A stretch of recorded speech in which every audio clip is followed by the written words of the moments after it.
All right, thank you everyone for coming today.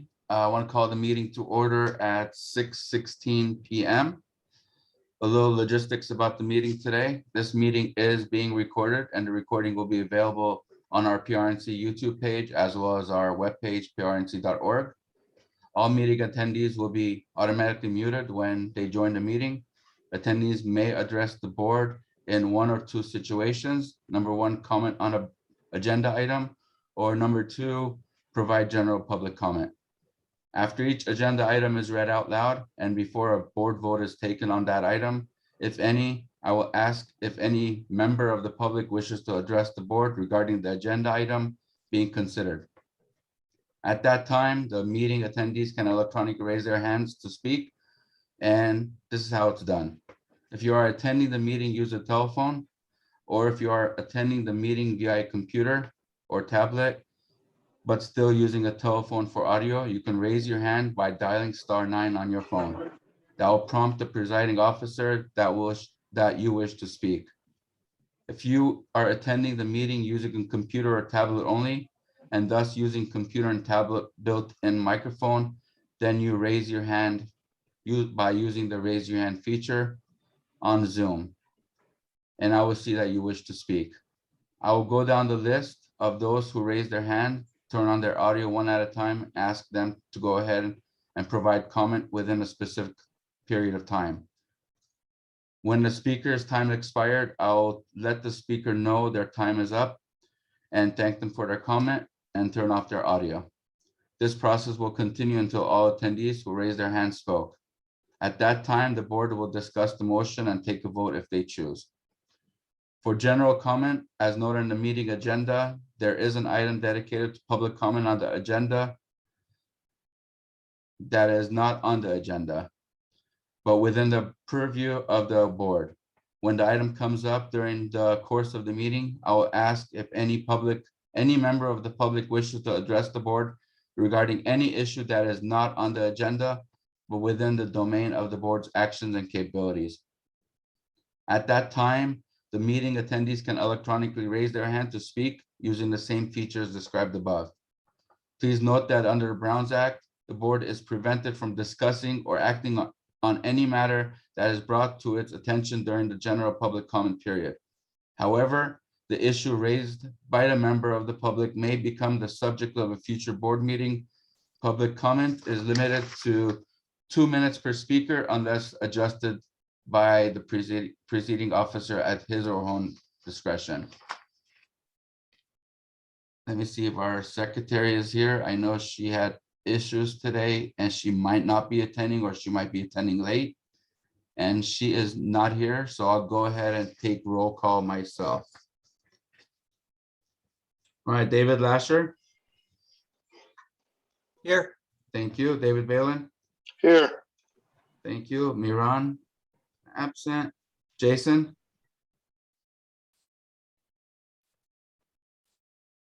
I see you, but can't hear you. Sorry, I'm here. There you go. Thank you.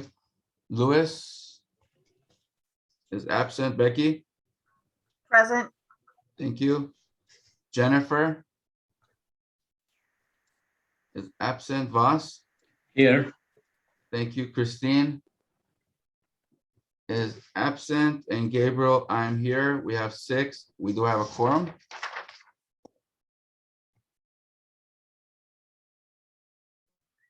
second. Becky's got her hand raised. 1 second, please. Yes, Becky. I saw Jennifer, she was on. I don't know if she's having trouble connecting. Is she? Okay, I'll keep an eye on her. Okay, thanks.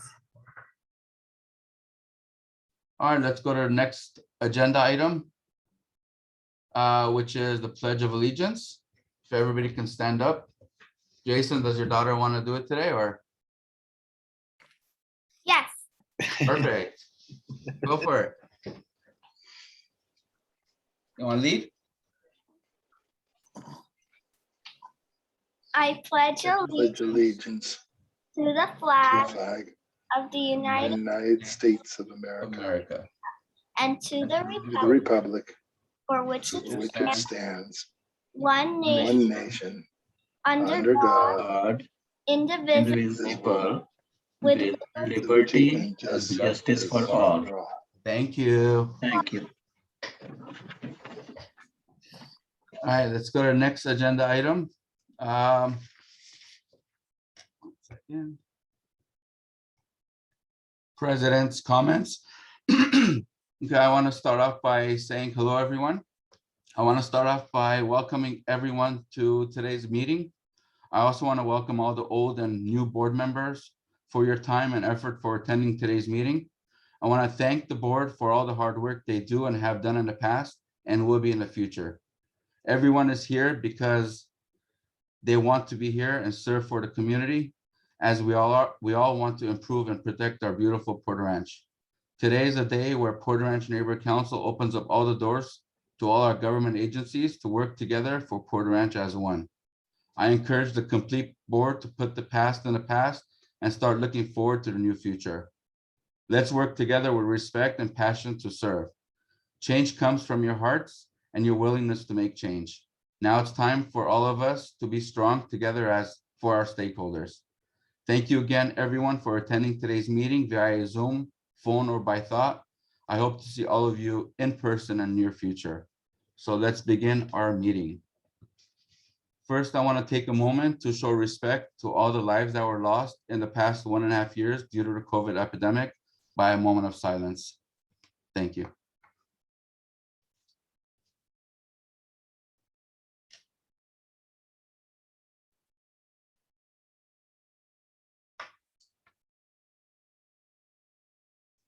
Thank you, everyone.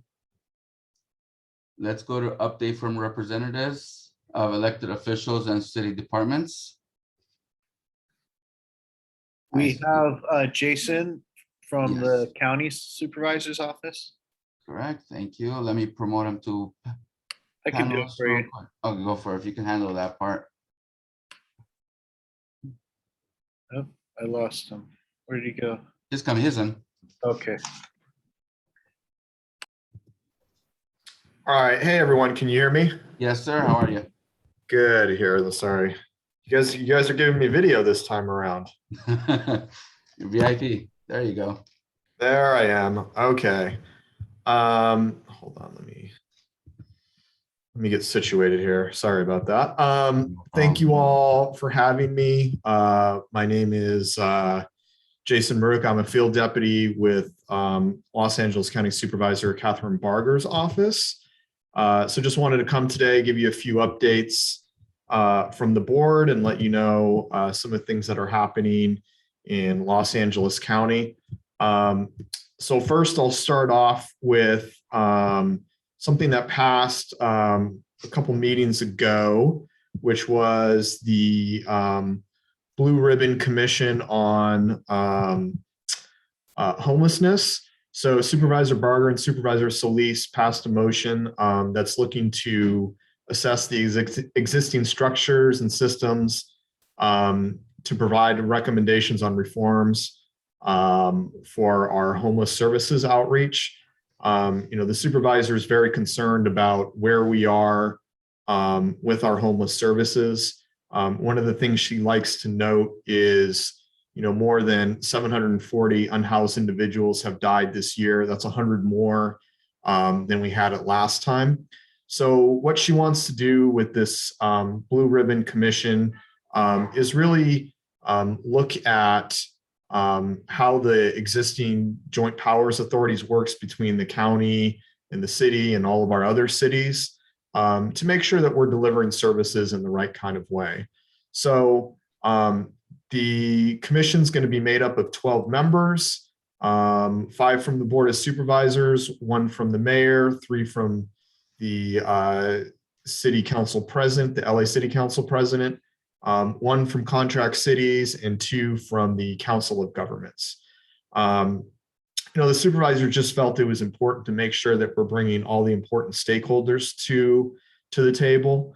One of the features of this commission is that it's going to sunset within 6 months. And what Supervisor Barger hopes that will come out of this is some real recommendations on how to reassess and realign some of our our services. Again, I think that our homeless services have done a lot of good, but I think everyone sees that the problem out on the streets is very large, and we want to make sure that we're bringing the best possible solutions to it. So a little bit about that. Also, at the July 27th meeting, Supervisor Barger also passed a motion to send a letter to the California Public Utilities Commission to oppose SoCalGas from expanding the site storage capacity. I'm sure you all are aware of the issue, but the county sent a letter to oppose any sort of expansion. And then finally, I'll close with everyone's favorite subject right now, I'm sure, which is COVID-19. So the board passed a few motions at our last meeting that I just want to make sure everyone is clear on. So the first item that the county is looking at doing is requiring vaccinations for all of LA County workers. So the plan is to have this done by October 1st. So by October 1st, all county workers need to get vaccinated. Now, the motion that was voted on doesn't have all the particular details about if there should be a testing regime, what kind of exceptions there are. So those details are still working out, but the county's moving in that direction. Obviously, we need to talk with our labor partners about how that's going to work and how that all is going to roll out. So that's the first item. The second one is, I'll just kind of frame it as vaccination requirements. So I know that the city of LA has talked about how they want to handle it. The board essentially voted to study the options on proof of vaccinations in certain public spaces. So what those spaces are and what those requirements are still haven't been worked out. I think the board wants to consult with kind of the wider public, businesses, constituents, to make sure that we're hearing from people, we're hearing their concerns, and we're hearing what the right way to proceed on that is. So we should have some more information on that fairly shortly, but the county appears to be moving in that direction. As we have more information, I can provide it. I know public health wants to, what they really want to avoid is going more towards any of these shutdowns that we previously had. The modeling that we see right now seems to show that our healthcare system, is holding up to the surge right now, which is a good thing, because after all, our strategy generally throughout the entire process has been that we need to protect our healthcare system, and we need to make sure that we can defend that, and that we will have enough beds in case people need to get their healthcare. So that has been holding up at this point. Obviously, we're still seeing an increase in the number of reported cases and in the number of hospitalizations. So that's the latest and greatest on COVID, and that is my report for today. So thank you for having me. Thank you, Jason. I see there are a few questions from the panelists. David Lasher. Hi, good evening. Hi, Jason. We don't have too much of this. It's very periodic in Porter Ranch, but right nearby in Granada Hills, we have some taco stands. There's one that has over 24 filed complaints against it. Multiple propane containers on the sidewalk. They're pouring chemicals on the sidewalk at night and just sweeping it into the storm drain, which is a violation of federal and state law. You've got 2 taco restaurants within a half mile that were inspected 14 times last year, and yet the county's been out this one stand once. It would really be great to get some pressure on that. It's really a very unsavory, certainly unfair to restaurants that are playing by the rules. And I've had photos of them serving food without masks on, with masks below their nose. It's just really not a good situation. Yeah, thanks for that, David. I also really appreciate your jersey. I look forward to a successful Arsenal season this year instead of an 8th place finish like we had last year. See, I knew I liked you already. Don't get me started on that.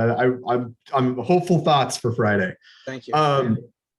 Yeah, David, I can go back to health department again. The real underlying issue is that it becomes a land use issue with the city enforcing on that. So I hate to do that, but I'll be happy to ask public health to reply to a few of those things, especially around the food safety and the chemical dumping, because I think those things are definitely things that fall under the purview of the health department. There was an article in today's LA Times about how they're trying to change regulations to make it easier for them to legalize the carts. This particular place, I'm speaking of the one in front of Target at 11133 Balboa. There are crows there every morning picking scraps off the sidewalk. The sidewalk is black with goo. I mean, it's disgusting. And the county board of health hit 10 Flats restaurant in Burbank 38 days in a row. And yet when I talk about this place, they say they don't have the manpower. 10 Flats was very political with the city of Burbank, but any pressure on this particular operation, because it's really foul. I'll talk to you tomorrow about it, get some photos to you overnight. And yeah, go Arsenal. Thank you, sir. Thank you, David. Becky? Hi, good evening, Jason. I have a question about the COVID vaccination ID. What kind of proof are you going to ask for proof of vaccination? Our card? And then if it's only our card, how do you know it's really me? Are you going to ask also for a driver's license to go with it to prove that the person producing the card is the person who really got the vaccination? A lot of people are asking me that question.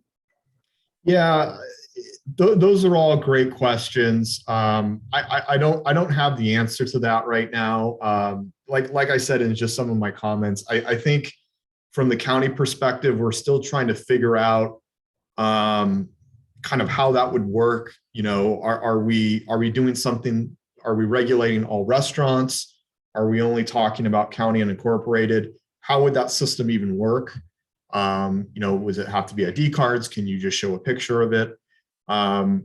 So I don't have answers to that right now, unfortunately. I think we're waiting for the county, the board, wants to take, I guess, a little bit of a slower walk on this to make sure that we have kind of our ideas in a row and the departments are on board, especially public health, just from an enforcement. And we need to work with our business community to figure out, what they can do. Because, one of the major frustrations that a number of businesses have expressed to us through this whole process is that communications oftentimes aren't clear and concise. So we want to make sure that we kind of get this right the first time. Okay, thank you. Thank you, Becky. Jason? Hey, Jason, I just want to thank the supervisor for sending that letter to the PUC. And, that's great leadership. We didn't have to send a letter urging it or anything. She just did it. And so much respect and thanks go out to the supervisor for that. Thank you. Thank you, Jason. Quick question from me. Have you heard anything about the medical or religious exemptions? I'm hearing a lot of that on the news lately. In terms of what the county is going to do for any sort of vaccination requirements to get into places, we haven't even worked that out what we're going to do for LA County workers, and I think that's definitely part of the conversation because there clearly are medical exemptions. So how do we handle that? Some of those details I just don't have, unfortunately. As I get a more clear picture, even if you guys don't have a neighborhood council meeting, I'll be sure and just send those details over because that is, it's really important that we blast that information out in a clear way for people to understand. Gotcha. Also, I've heard the possible weekly testing if you're unvaccinated. Is that going to be valid for the county? I don't know. I know when you hear Dr. Ferrer talk, she talks about businesses trying to kind of take that approach that either you're vaccinated or you have to have weekly testings. My understanding was that at least for the county workers that they were not going to go down that route. But again, we have labor partners, and we're going to have to work with them on that and make sure that they're kind of in agreement on that. So again, it's we just don't have clarity on it, but that was the initial direction that we talked about. That was talked about at least at the board meeting. And the rollout's going to be on October 1. Yeah, that's when and again, that's just for people who work for LA County. That's not for anybody else. It's not for general residents, just to be very clear on that. That would just be for LA County workers. Thank you. Vas? Unmute yourself, please. Hi, Jason. My issue is that I have got vaccinated and my provider has it in the immunization on their website. That app is on the cell phone. Will that work or will that not work? I don't know. It doesn't seem like there is a state clearinghouse or a national clearinghouse that does this. I think wherever you got your vaccination, if you can prove it that way, I think that's probably the route they're going to go. But I just still don't have clarity on what they're going to require, for proof of vaccination, either from county workers or from, however they proceed down this kind of vaccination requirement in certain public spaces. Thank you, Jason. Thank you. Are there any more questions from the board? If not, I'll go to the attendees. No more questions from the board. Let's go to attendees. Assad? Yes, thank you, Gabriel. Good evening, Jason. This is Assad Al-Najjar. I have a quick question. In July, the Ordinance 187-127 was signed by our Mayor Garcetti and the City Council, in which the spirit is that it's the city obligation to keep the public right-of-way clean, basically to address homeless on the public right-of-way. And many other cities within the county have done something like that.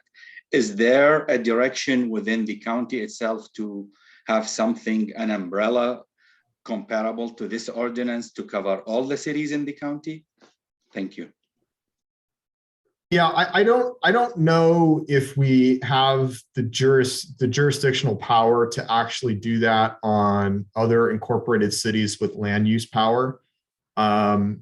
I don't believe that we have the ability to do that. We would have the ability to do that in unincorporated parts of Los Angeles County. So that would be something like that. But my understanding is that we don't have that power. And one thing I would be remiss, I guess, if I didn't say this, I probably should have. At our last board meeting, the board also passed a motion to remove any homeless individuals from high fire zones. And since you all are basically in a high fire zone that's surrounded by unincorporated LA County, I think that would be a good thing. It's an initial motion. There's going to be a report back in 30 days, but I think by ordinance, the county is going to look at doing that. We've had a number of fires recently, especially in the Topanga area. So we want to address that in a thoughtful way. Thank you.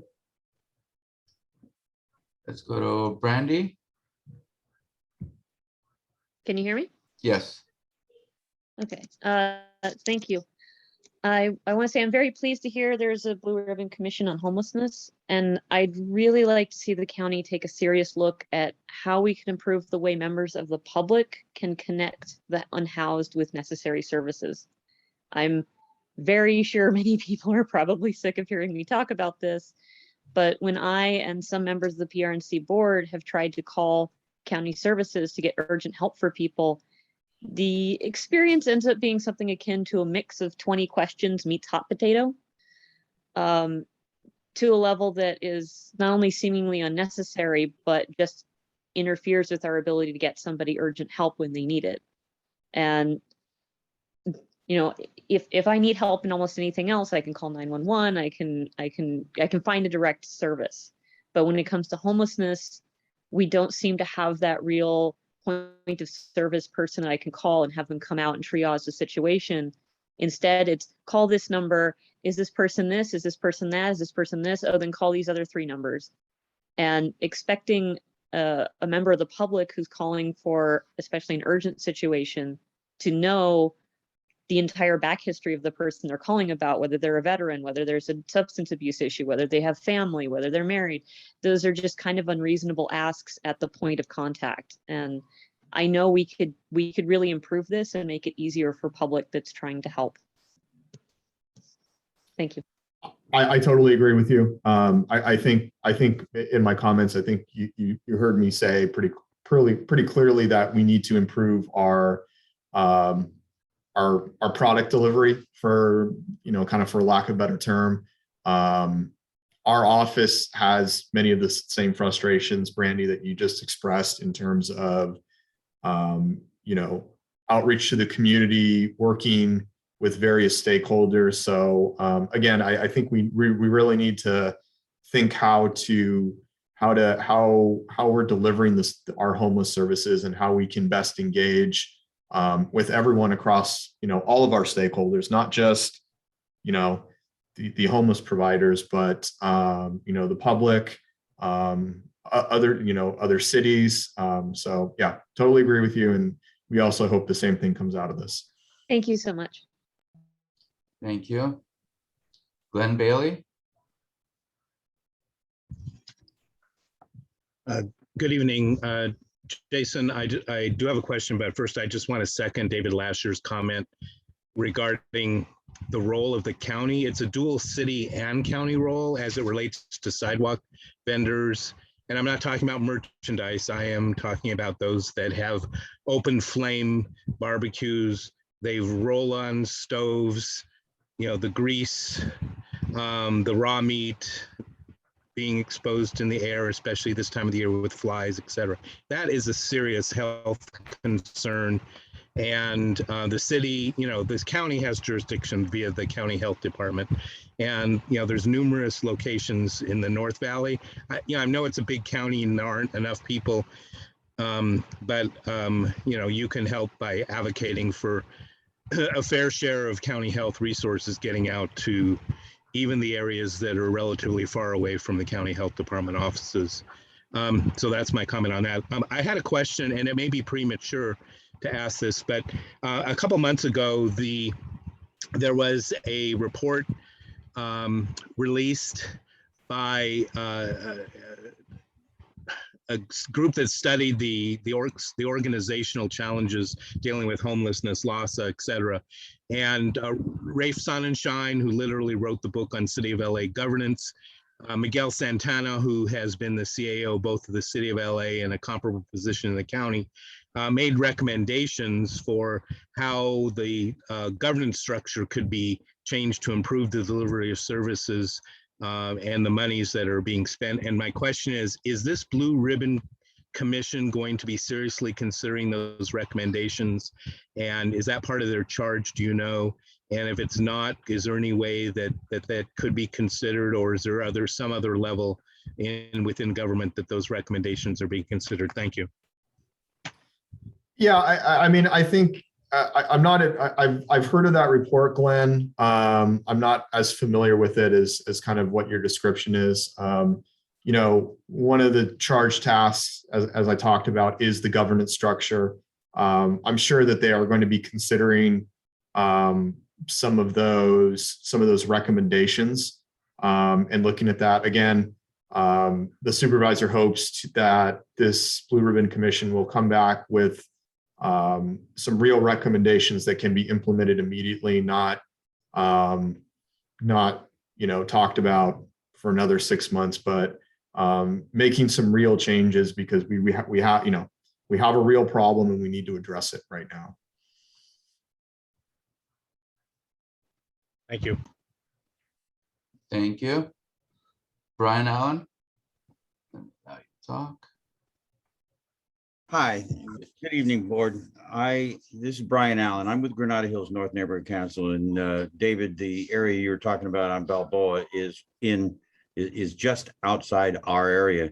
It's in Granada Hills South, and I agree totally with it. But Jason, I have a real big problem with government speak. First of all, the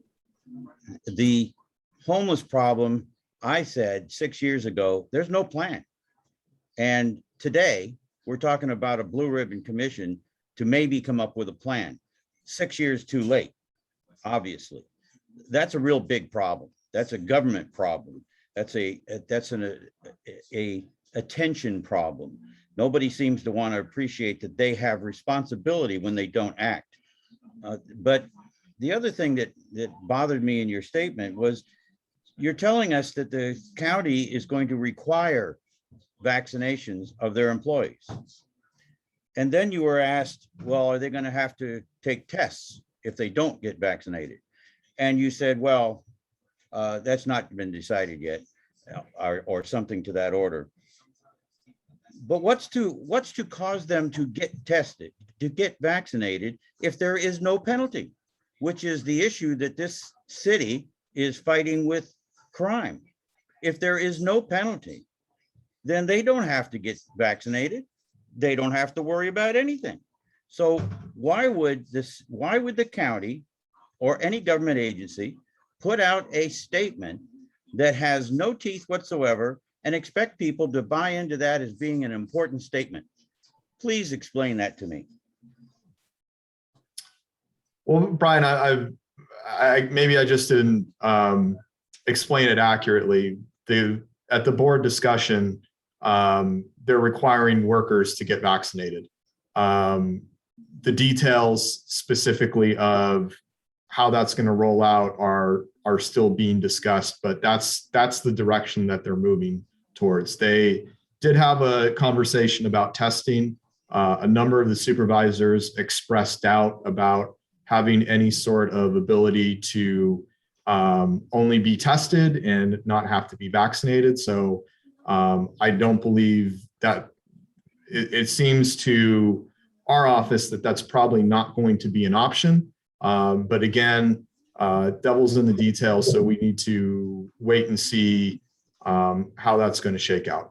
Okay, but my statement is, if you're going to say that it's going to require vaccines, then there has to be a what if they don't. And what if they don't only has maybe three options. They test, they fire them, or they just ignore altogether. I mean, this is absolutely absurd to expect a council to accept those words and say, oh, good, they're doing something about it, because that is just government speak. A lot of words, no information. So thank you very much for your response. Okay, sorry to feel that way. Thank you, Brian. Ron?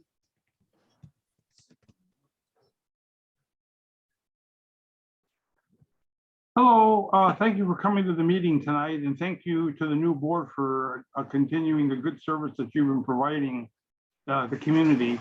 I just wanted to comment that I appreciate the good intentions of the supervisor, and I feel free to say that I voted for Catherine Barger in the last election. But I will say this, that when I hear that they're going to form another commission, another committee, a blue ribbon committee, I used to work for the government, and I know that these things are totally ineffective. If they want to do something about housing, one of the things they got to do right off the bat is they've got to take care of the mental health issue. And the state legislators, the county, and the city do not want to address it. They give lip service to it, but they don't do anything about it. So this problem is not going away. And this committee is filled with people who have been part of the problem over the last many years. I don't think people realize that we've been importing homeless from out of state. I remember doing an audit on services in downtown LA, and the person that had the shelter said these guys just came in from Ohio. They're getting one-way tickets in LA. So this has been going on since the 70s, but it's been ramped up. And the county and the city are like deer with looking at headlights. They're just paralyzed, but they don't know what to do about this. More committees without the proper people is not going to solve anything. We need the development community. We need answers as to why landlords are being held hostage for the county and the city and the state's failure to house the unhoused. I'm a small landlord myself, and I don't know why I'm being punished. Why doesn't the county and the city waive their property taxes for me since I'm not getting paid?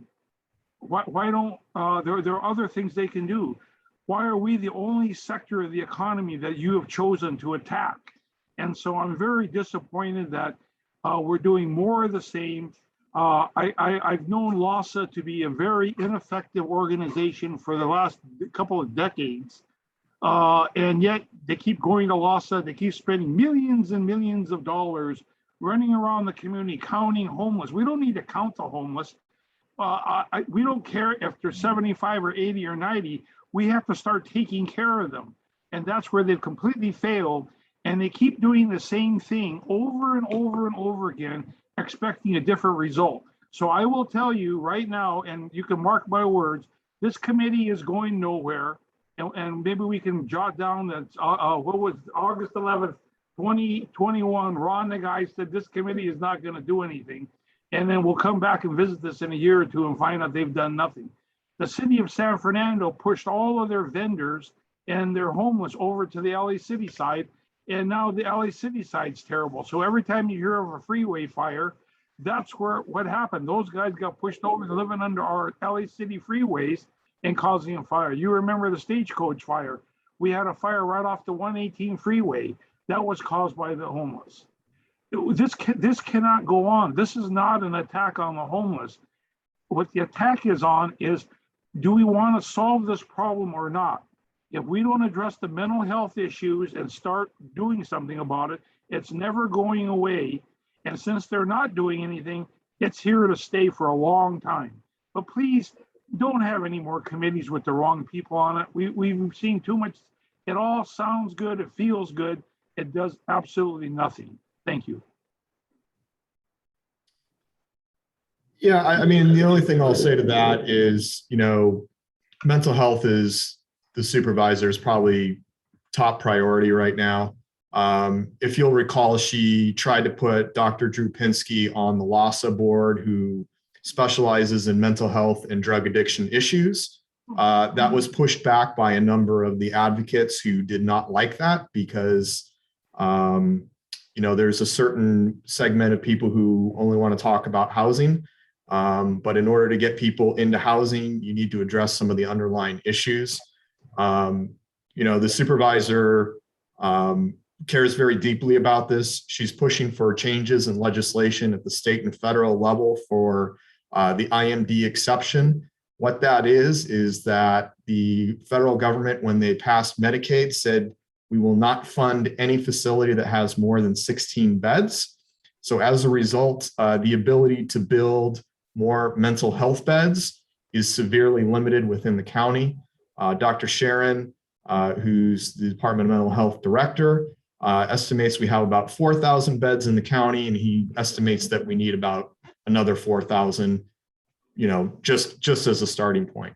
So the supervisor is working on that to unlock that funding to provide those beds for our homeless individuals who need that. So I think it's really baked into what she wants to do and where she wants to go. I think that the homeless issue is not, housing is an important component, but there's also mental health and substance abuse issues that also need to be addressed within that.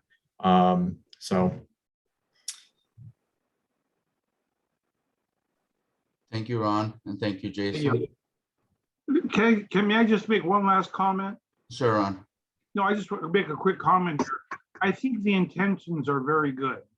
The problem is we just keep talking and talking and talking about it and nothing ever gets done. We need to take one issue, let's just say, for example, the vendors, and let's deal with it. I see these vendors like what David brought up was an excellent point. And the other gentleman also chimed in on that. That's an excellent point. The smoke is just spewing out of there.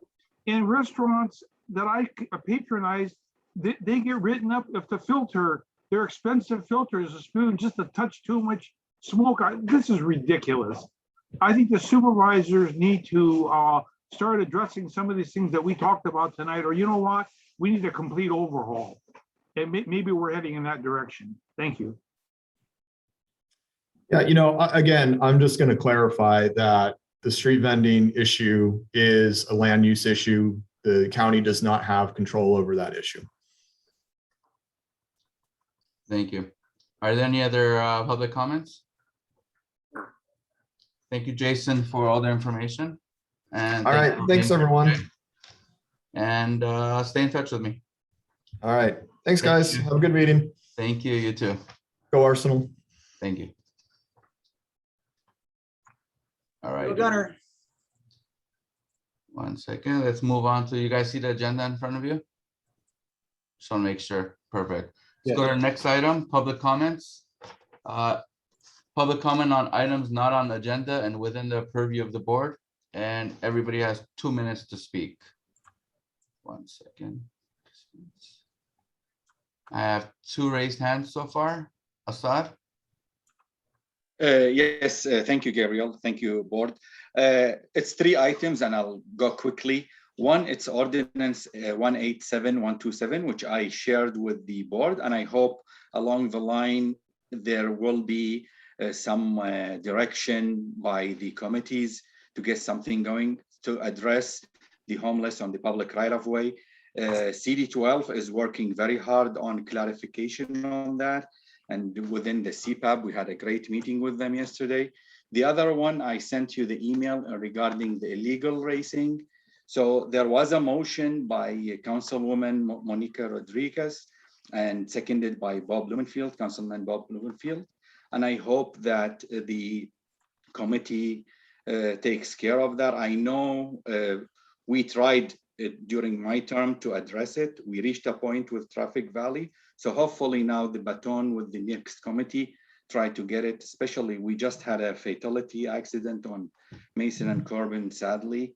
And the last one, there was an agenda item I brought up to the board before my term ended, which is the motion council file CF21-0407 in regards to changes into the way our elections and all bylaws are handled.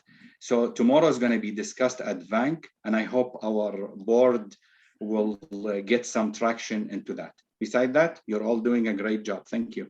Thank you, Assad. Glenn Bailey? Thank you, Glenn Bailey. Non-agenda items. First of all, as Assad indicated, Valley Alliance of Neighborhood Councils is meeting tomorrow night. And for those that are new in the board, you likely may not have gotten the notice, but I just wanted to make sure everyone was aware that the new general manager from Department of Animal Services is the scheduled guest speaker. This will be the first time that she, to my knowledge, is making a presentation or a visit to any group of neighborhood council leaders, certainly for the Valley, and as far as I know, for the rest of the city as well. So we recently had an issue with the West Valley Animal Shelter being closed and a battle to get it reopened. There may be other animal issues that folks are interested in. So just wanted to make sure that. So 6:30 tomorrow, virtually via Zoom. And the agenda is posted on the lancc.org and also under Neighborhood Council Alliances, and I'm sure several of your board members have the information for the meeting.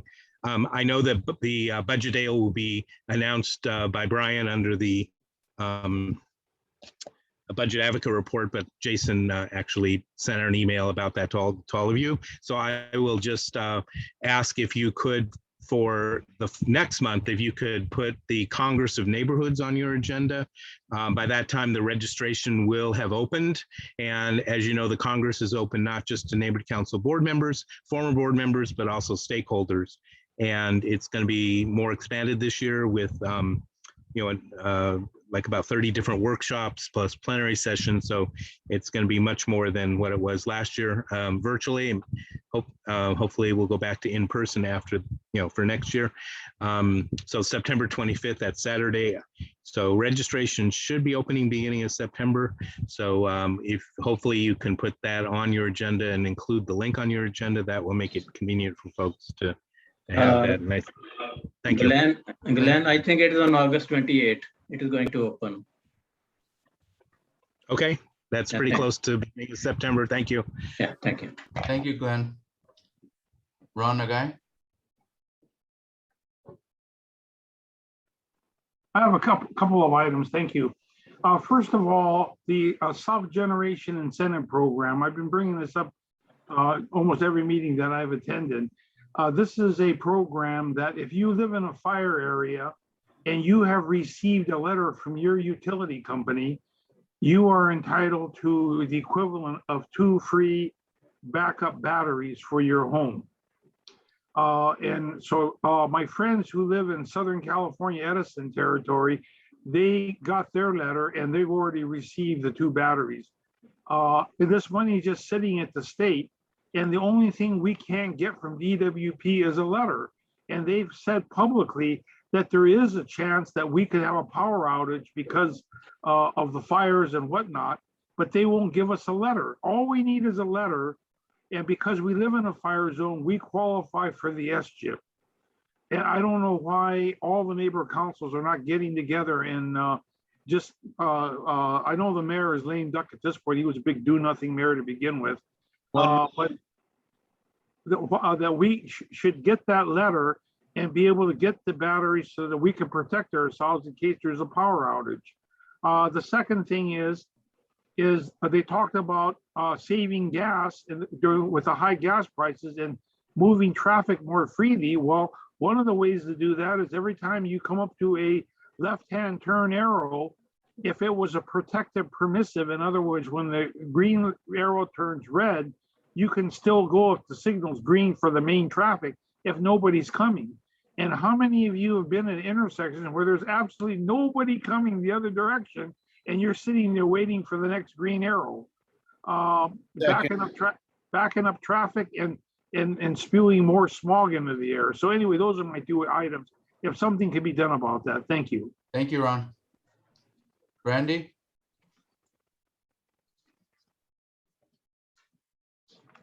Okay, hear me now? Yes. Okay.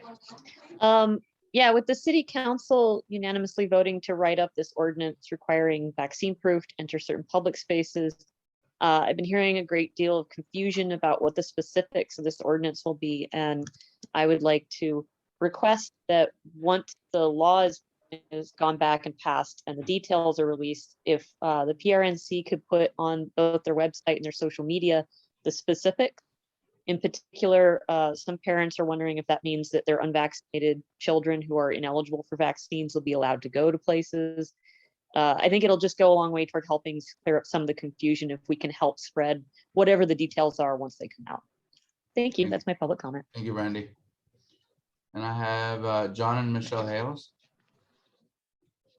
1 second. There you go. Thank you. Thank you very much. Just a friendly reminder, there was a neighborhood council meeting in Palms Neighborhood Council a month ago on the 7th. It's about LA Council file. There's a friendly reminder, 12-0460-S4. It's 700 to 900 pages. It's on process and procedures for a plum committee with the projects in the city of Los Angeles. There is a section in there that goes to reduce or remove any and all interaction with neighborhood councils. As a friendly reminder, there's over 30% of the other neighborhood councils have written CISs and registered it. The file number again, 12-0460-S4. This has been sitting in their lap for a couple years. And only recently has it started to move, and it looks like they want to close it off quickly, which means the interaction with the neighborhood councils could be removed for any of the plum committees. They will not be asking for any input. Thank you, appreciate it. Thank you very much. Any other public comments? All right, Voss, I see your hand up. Okay, just a minute. Can you hear me? Yes. Okay, there are two Senate bills on the California State Assembly floor, and I had attended a town hall on that last Saturday. Voss, this is a public comment. If it's an update, that's going to be for another agenda item, which is, where is it? Item 25. Item 25. Okay, Yes. so I will take it up at that time. Please, thank you. Okay. Awesome. No other public comments, so let's move on to the next item. Next item is discussion and possible action for second card holder. Jason, you want to take the lead on this one? Sure. Yeah, it's second bank card holder. So I'm the primary bank holder, card holder, because I'm treasurer, but we have the ability to have a second card holder. It does come in handy in certain situations, like when we do events. Last time, I think it was Lori, who was our outreach person, who handled that. It just kind of takes the burden off me. But, you know, right now we're not doing a lot, so it's not like a tremendous thing. But they do need to do the financial training to be a second card holder. So that's about all I can really. Who is trained right now? I know I finished my training yesterday. So, and then Jennifer, are you trained? David is trained because he was and then, yeah, Jennifer finished, right? Finished. The financial officer training? Yes. Okay, so we got Jennifer. But who would be best to have the second card and work with you on that?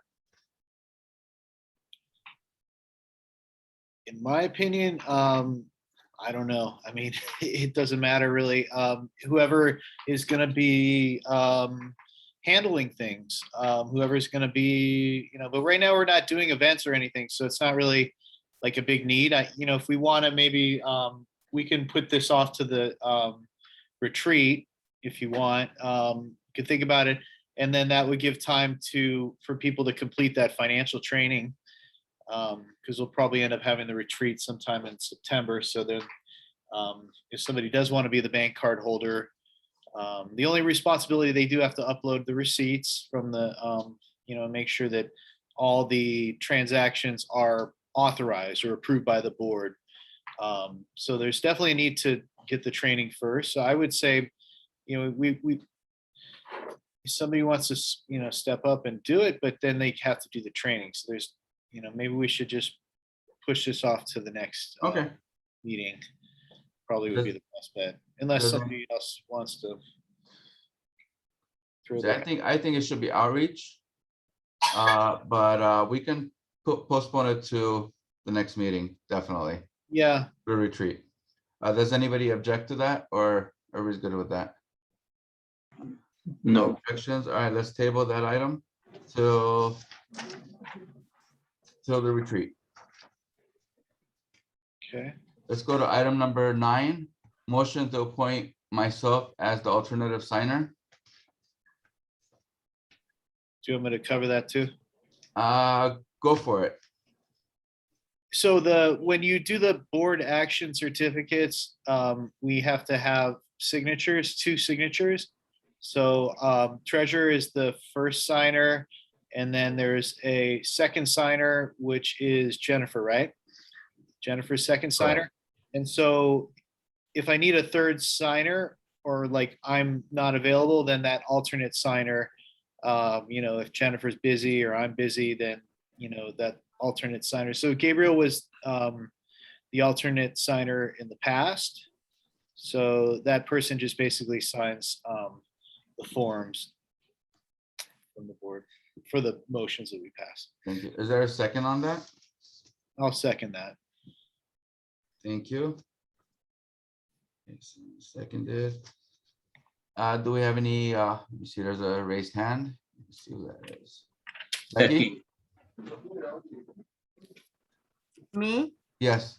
Okay, in the interest of a lot of the new people, I think there's a little confusion as to what the difference between a second card holder and alternative signer is, and Jason's role. If you could just maybe give us all a brief description of what I know Yeah. you kind of did, but I can break it down further.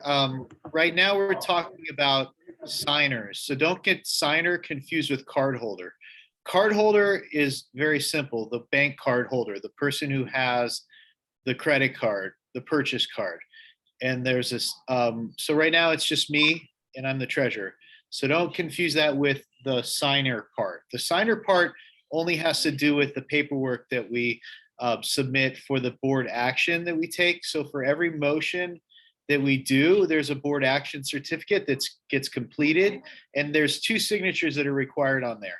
So that would be the first and second signer, or if one of the people, and I'm the first signer as treasurer, and second signer is David. David's still second signer. So Is that David second signer or was before, who's right? the second signer right now? Jennifer. Or no, Jennifer. Correct. Yeah. So it's myself or Jennifer would sign that, and if one of us aren't available, then rather than holding things up, we have the alternate signer. So that's the importance of having the alternate signer, is so I can get the paperwork submitted that I need, because every time we do something, if I want to get a check issued, we need to have that paperwork filled out. So hopefully that answers your question, Becky. okay, and there's only one P card, not 2 P cards. There's only one right now because Got it. Laura got the other one and she's not on the board, so her card is gone. But will there be 2 P cards? Well, we haven't appointed anybody else for the second one. Okay, that's my question, but there's a possibility that there could be 2 P Yes. cards. Okay, We can have a second card holder. That was Okay. item number 8 that we've just okay, finished. okay, gotcha. Thank you very much. You're welcome. Any other board member comments or questions? Okay, any attendees, any questions or comments from the attendees? All right, let me call the vote. David Lasher? Can't hear you, sir. David Lasher, I can't hear you. I think he might be on a phone call. I'll skip him for a second. It's busy. David Balin? Yes. Thank you. Miran? Absent. Jason? Yes, Thank you. Lewis? absent. Absent. Becky? Yes, Thank you. Jennifer? Yes. Thank you. Voss? Yes. Christine is absent. Gabriel, yes. Let's try David Lasher again. Should I put him as absent? what's the vote count? We're 6, so it's David Lasher, After. David Lasher, Mr. Lasher. He's on a phone call. So I Okay, guess, I'll put him as absent then, and motion passes. can you read the vote count so just so I can? Yes, sir. David, yes. Well, it's just the Jason, totals. I don't need the. oh, 6 yes, 4 absent. Got it. Thank you. Awesome. Let's move on to the next item, which is item number 10. Next item is assignment of committee chairs. I would like to table 2 items. I would like to table the education committee, and I would like to table the homelessness chair till September's meeting, as we are going to be discussing and appointing the education youth chair at the same time. Do I have any objections for that? No, Okay. And the city has advised me to make a motion per each appointment.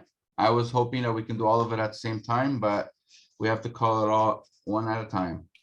But that was Gibson that said that? Thomas said that. Thomas.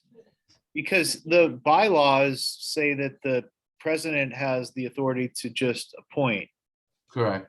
That doesn't make, Yeah, I was advised by Tom that we should do it. I asked him if we should do it all together. He advised me that we should do a 1-by-1 odd single. Are we working with Gibson or are we working with Thomas? Gibson's out of town. So Oh, we he's have to- covering yeah, him, okay. exactly. That's fine, because item K, I'd like to, I talked to you about the. Correct. Well, let's break them all up 1-by-1. Okay, Let's start with outreach. Christine. She is not here, but she did email me and let me know she is interested. Board members, is there any comments on that? Questions? Do we need to second it? Not.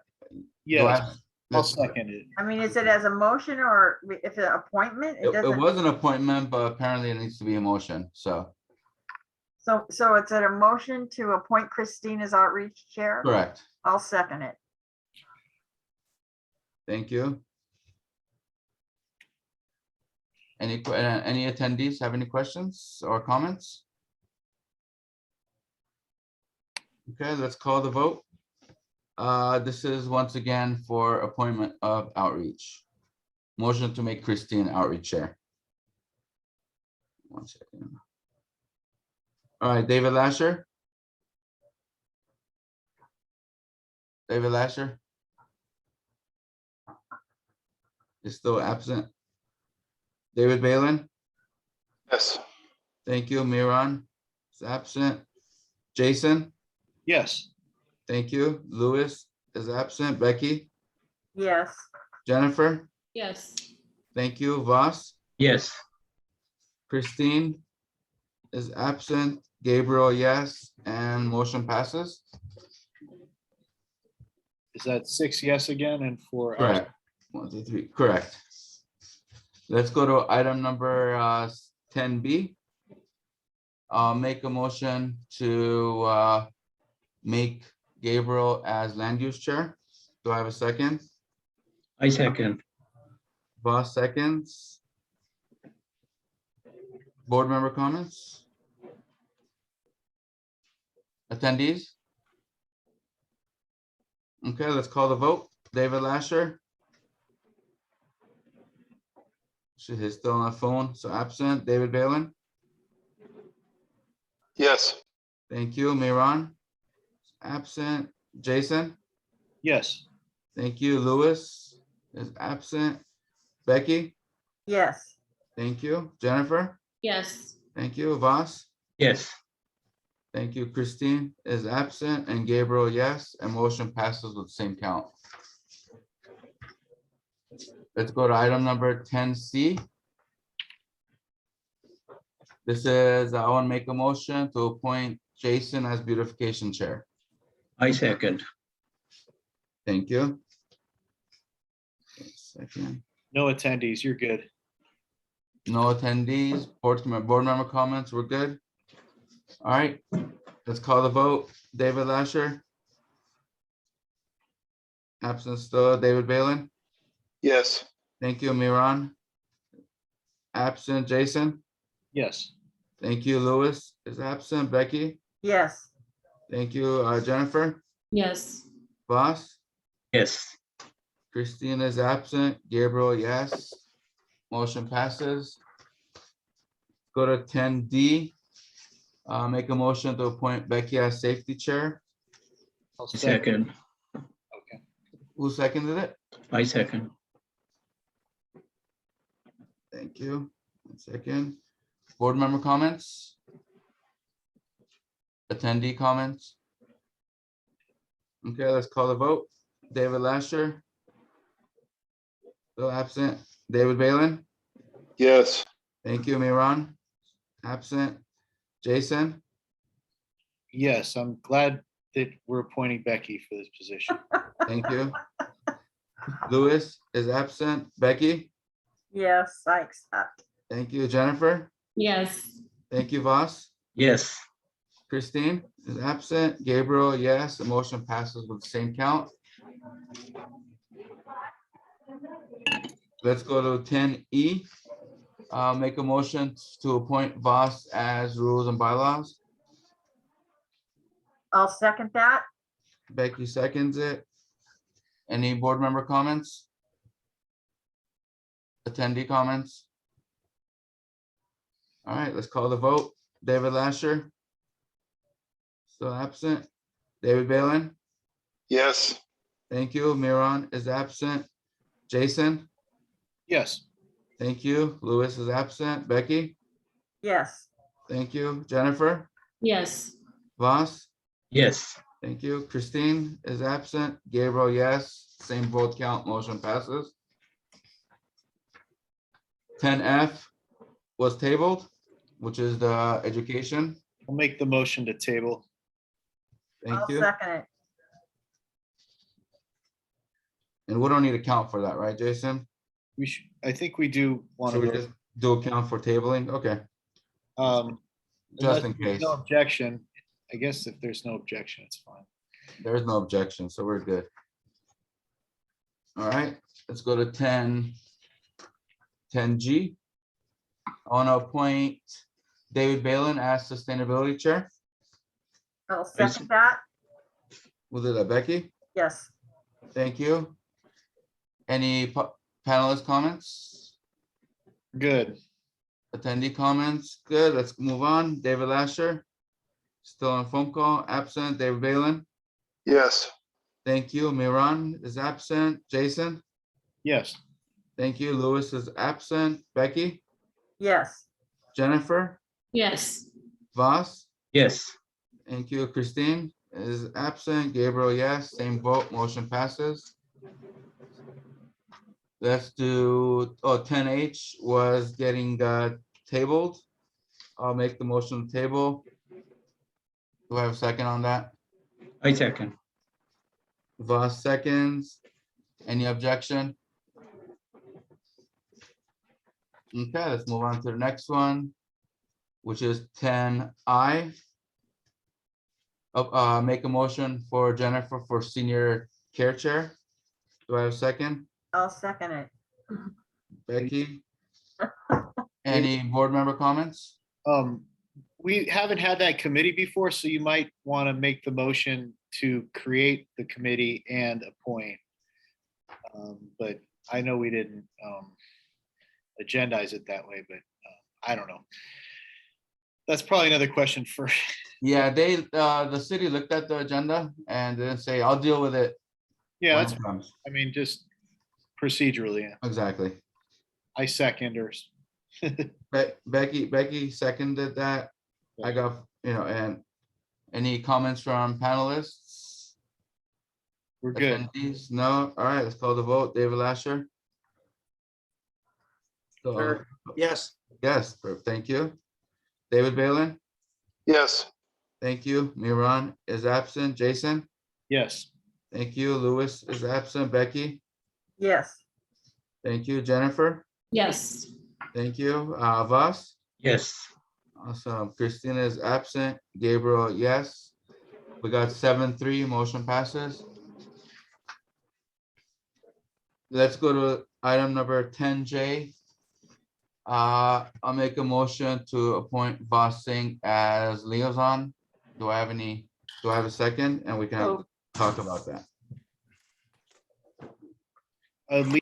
I have a question because liaison is to what? Hello. Yeah, thanks. David Lasher, Oh. please mute yourself. Voss, you want to answer that question? Yes. Liaison serves as the primary point of contact within the neighborhood council.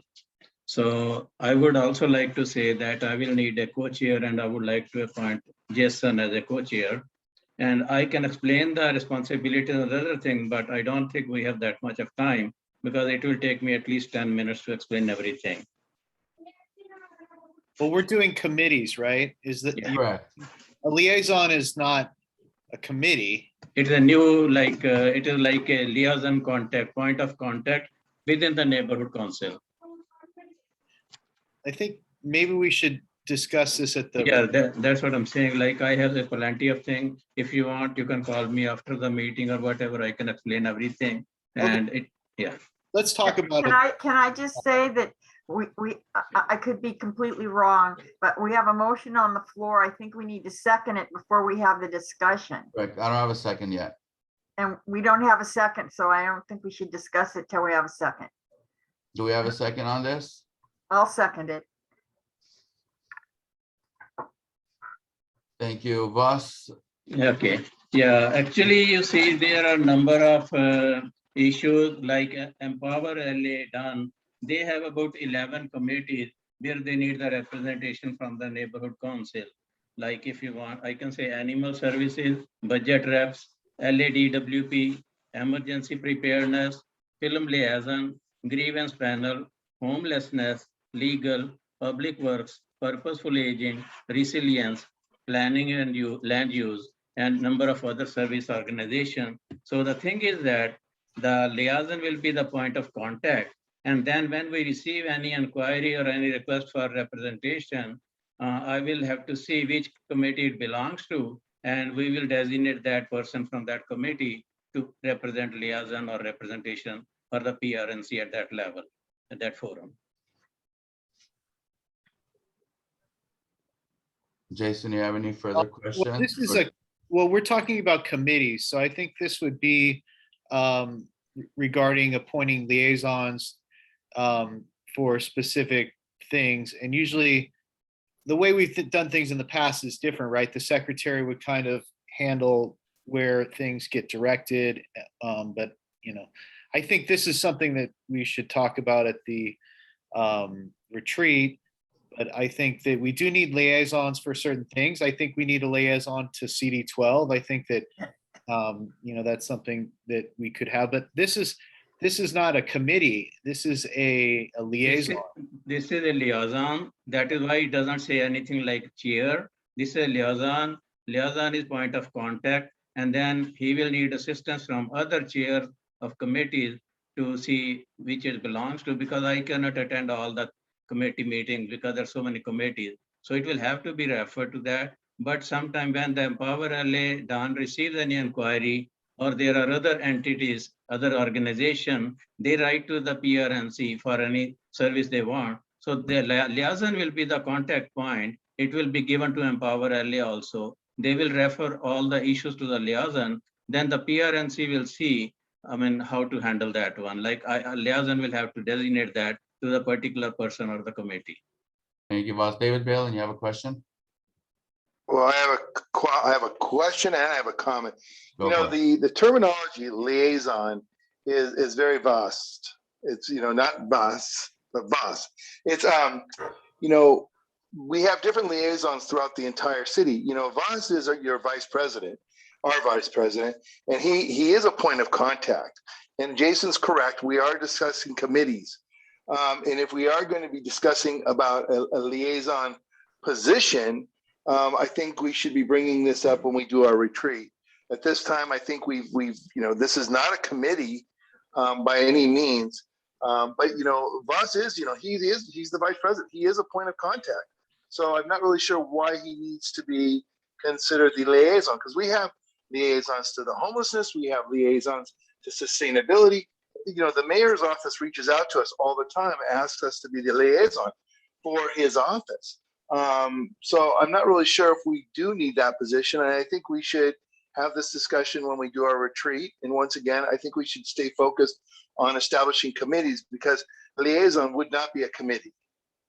And I think Voss's position as the vice president, as a point person, as well as the secretary, those are your point persons of this board. Thank you. Thank you, David. I have 3 comments from the attendees. Glenn Bailey. Go ahead. So yes, Glenn Bailey. I think David Balin kind of was said much of what I was going to say.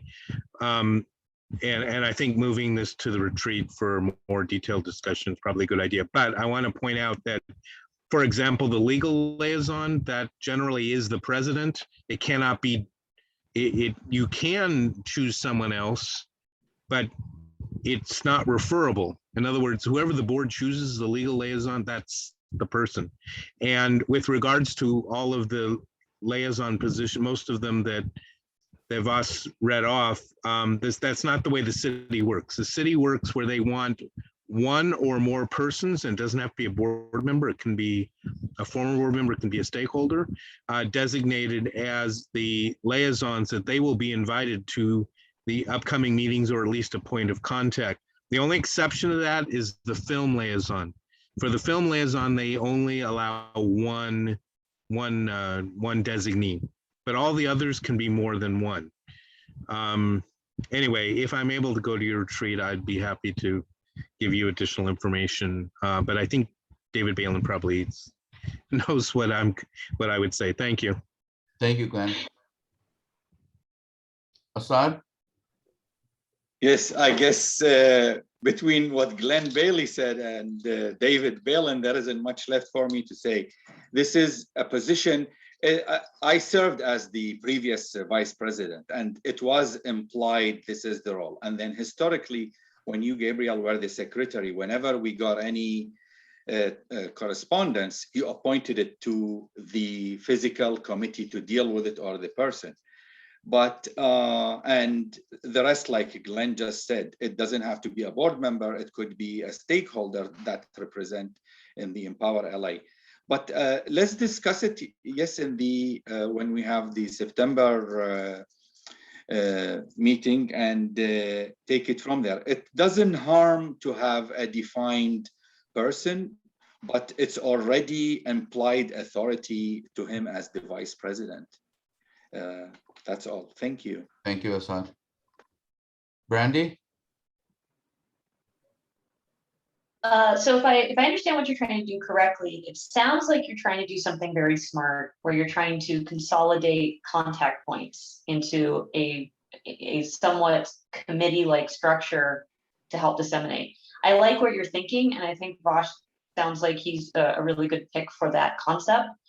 I think this should be a point of I agree this should be a point of discussion with a longer time frame, because I think there's points for finer points with some of the committees that might raise issues you aren't thinking about. Like some of the committees, specifically only the appointed liaison for that committee get to vote, for example. So if we have one person who's liaison, but then is indicating other people to attend in their stead or to have a say, they may not actually get to have a say or get to have a vote. And it might end up in a situation where somebody, like if Voss isn't able to, he can't by Brown Act be on all the committees, and he may have to have information and say over top of chairs of those appointed state subjects, simply because his position is technically the liaison. So I agree with the statements. This should be something that's discussed in broader view, because I think we can bring together the concept you're doing in a different way. But I like what you guys are trying to do. Thank you, Brandy. Ron? Yes, I know Voss, and Voss is a very highly qualified individual for this position. And I would suggest that he be at least be the minimum, be the interim liaison until you have such other meetings. We shouldn't be without one. So I would recommend that the board move forward with Voss as the liaison at a minimum and the interim, and then maybe have a discussion later on if you want to, but I think he should just be the permanent liaison. Thank you. Thank you, Ron. Based on the comments I have received, I would love to discuss this further, possibly at the retreat. I would like to make a motion to table this. Do I have a second?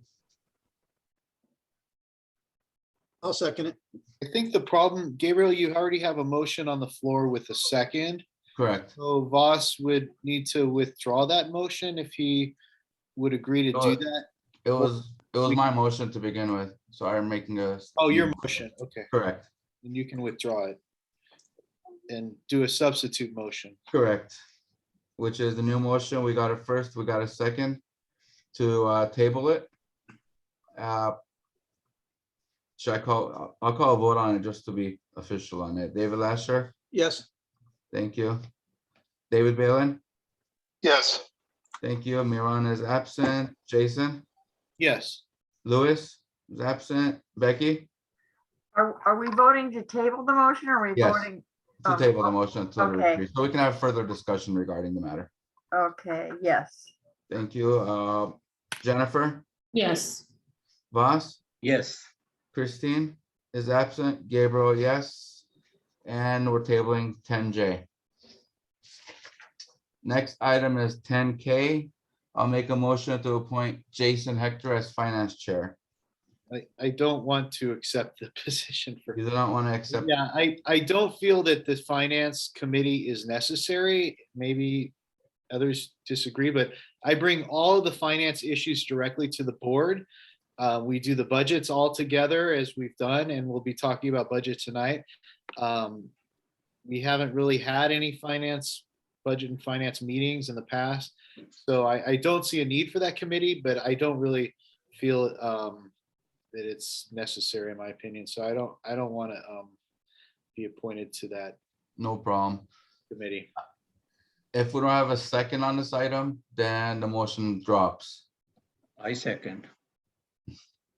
But what was the motion? Oh, the The motion. motion, yeah, so basically, Voss, if you second it, we're still appointing Jason, which he does not want to be on it. But an appointment, you have to have an acceptance of an appointment. Exactly. And I don't, So no acceptance, so motion drops at that point, yes. Jason? Okay, Okay.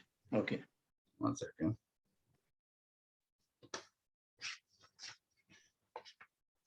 Let's move on to 10L. I'll make a motion to appoint Jennifer as elections chair. Do I have a second? I second. Thank you. Any comments from panelists?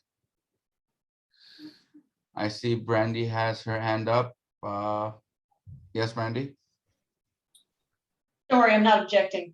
I'm just not sure where else to ask this. Are we sunsetting the COVID committee, or is it being absorbed into safety? Because it's not on here. The COVID committee was not one of the chairs that we brought to the table today, but I can add it for next month's meeting. Thank you, just curious. Thank you. 1 second.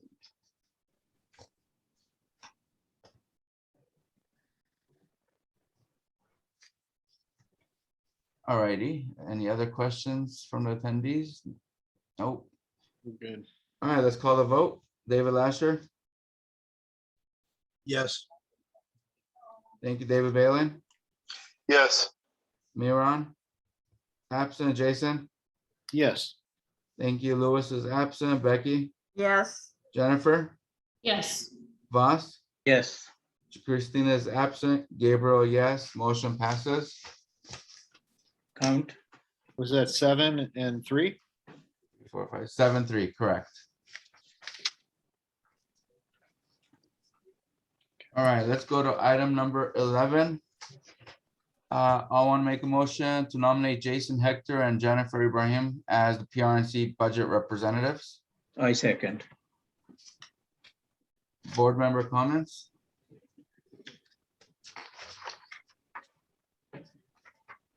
I have a, let's see, a raised hand from Becky. Go for it, Becky. This is about the previous motion, just a question of clarification.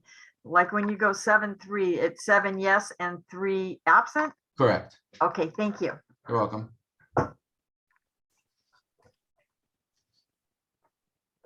And did I have a second for, Yes.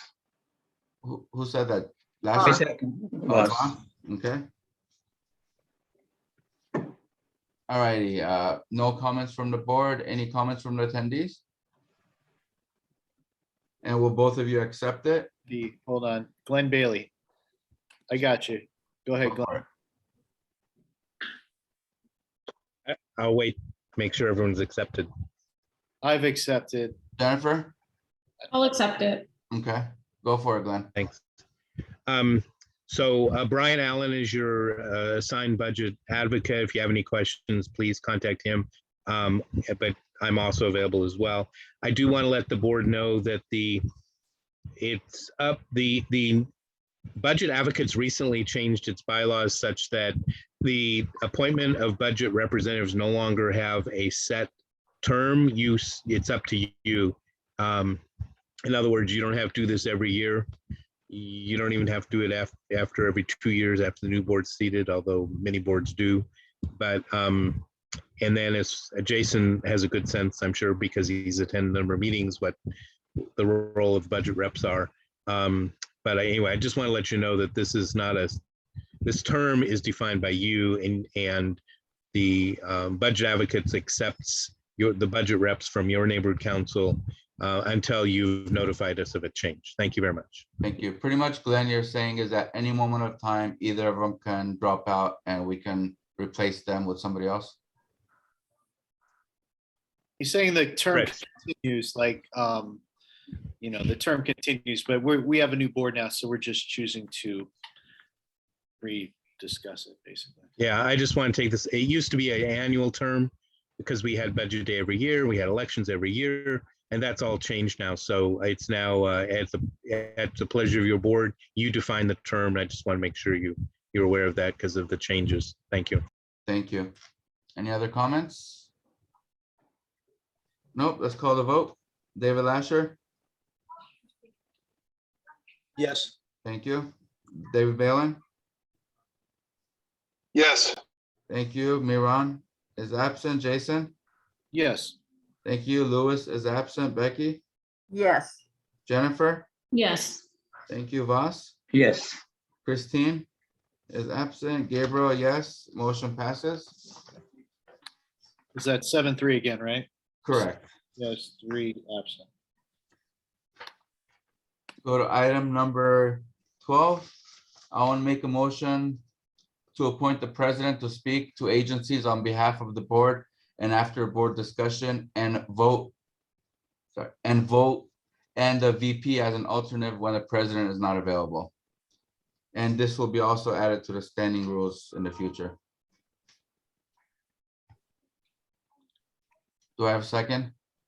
I second. Voss? Yeah. Okay. Board member comments. I see 2. David Balin.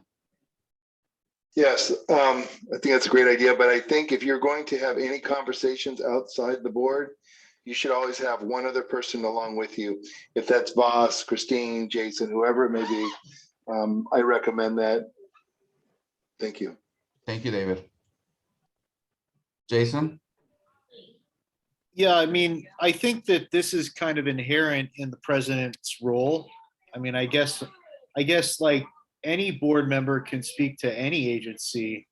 But I think when we speak on behalf of the board, it needs to be on things that we have approved, which is, I think, what you're trying to get at in this. Exactly. You're saying here after board discussion and vote. But I mean, I think, I speak to CD12 every, couple days all the time. So I'm constantly speaking to agencies. So I don't know that, do I need a motion to do that? No, these are for board approved item discussions, pretty much. And this has been voted on last few years, and I was advised to add it on the standing rules in the future, so we won't have to go back every 2 years. But it's been in effect for last, I don't know how many years, many years. Yeah, this really should be incorporated into the bylaws of the state. Exactly. But I mean, I support it. I think the president does need to speak for the board, but I think that we all do have that latitude to speak. I speak on behalf of things that the committee has done, in terms of the projects that we've done in the community and things like that. These are things we've already done. So I guess the question just becomes, for me and for others, do we all need to have this expressly voted on every time, Those are the items you're discussing with CD12 aren't approved items with the board, though. Those are discussions regarding beautification and other matters, correct? So it's completely different. It could be anything. It could be an RV parked on the street, or it could be, a question about the new homeless, ordinance, or it could be projects that we're working on in the parks. It could be a variety of things. So, I mean, part of being a board member is we have to do the due diligence. We have to go and figure out how to get things done, right? We have to reach out to agencies. We have to, so that's just, to me, this is all part of day-to-day operations, basically. But I mean, I support it, but I don't know. Those are my thoughts. So Thank you, Jason. Becky? I agree with almost all of the comments. I do think, though, that if the president is going to have a conversation with an agency, that under certain circumstances, it should be mentioned to the board that a conversation was had. That's it. 100% agree with you. Thank you.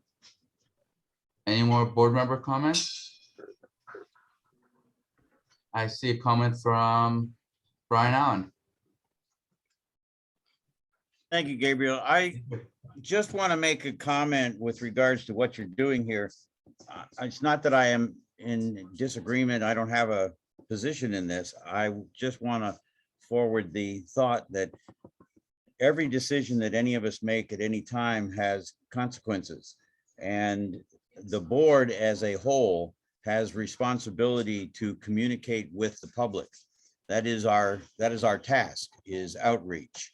And when you limit the ability to communicate, you need to be, in my opinion, you would need to be specific in how you limit that communication. You don't want to censor everybody's ability to communicate. So I just throw that out so that you may want to, in the future, define better what you're saying in this particular motion, because you really don't want to pigeonhole anybody into more responsibility than they should or can handle. And you also don't want to take authority away from your board for issues that they may be asked about. So it's just a word of caution to think about. It might be an issue that I would suggest you might want to take up at a retreat and discuss methods of handling such an issue. That's all. Thanks. Thank you, Brian.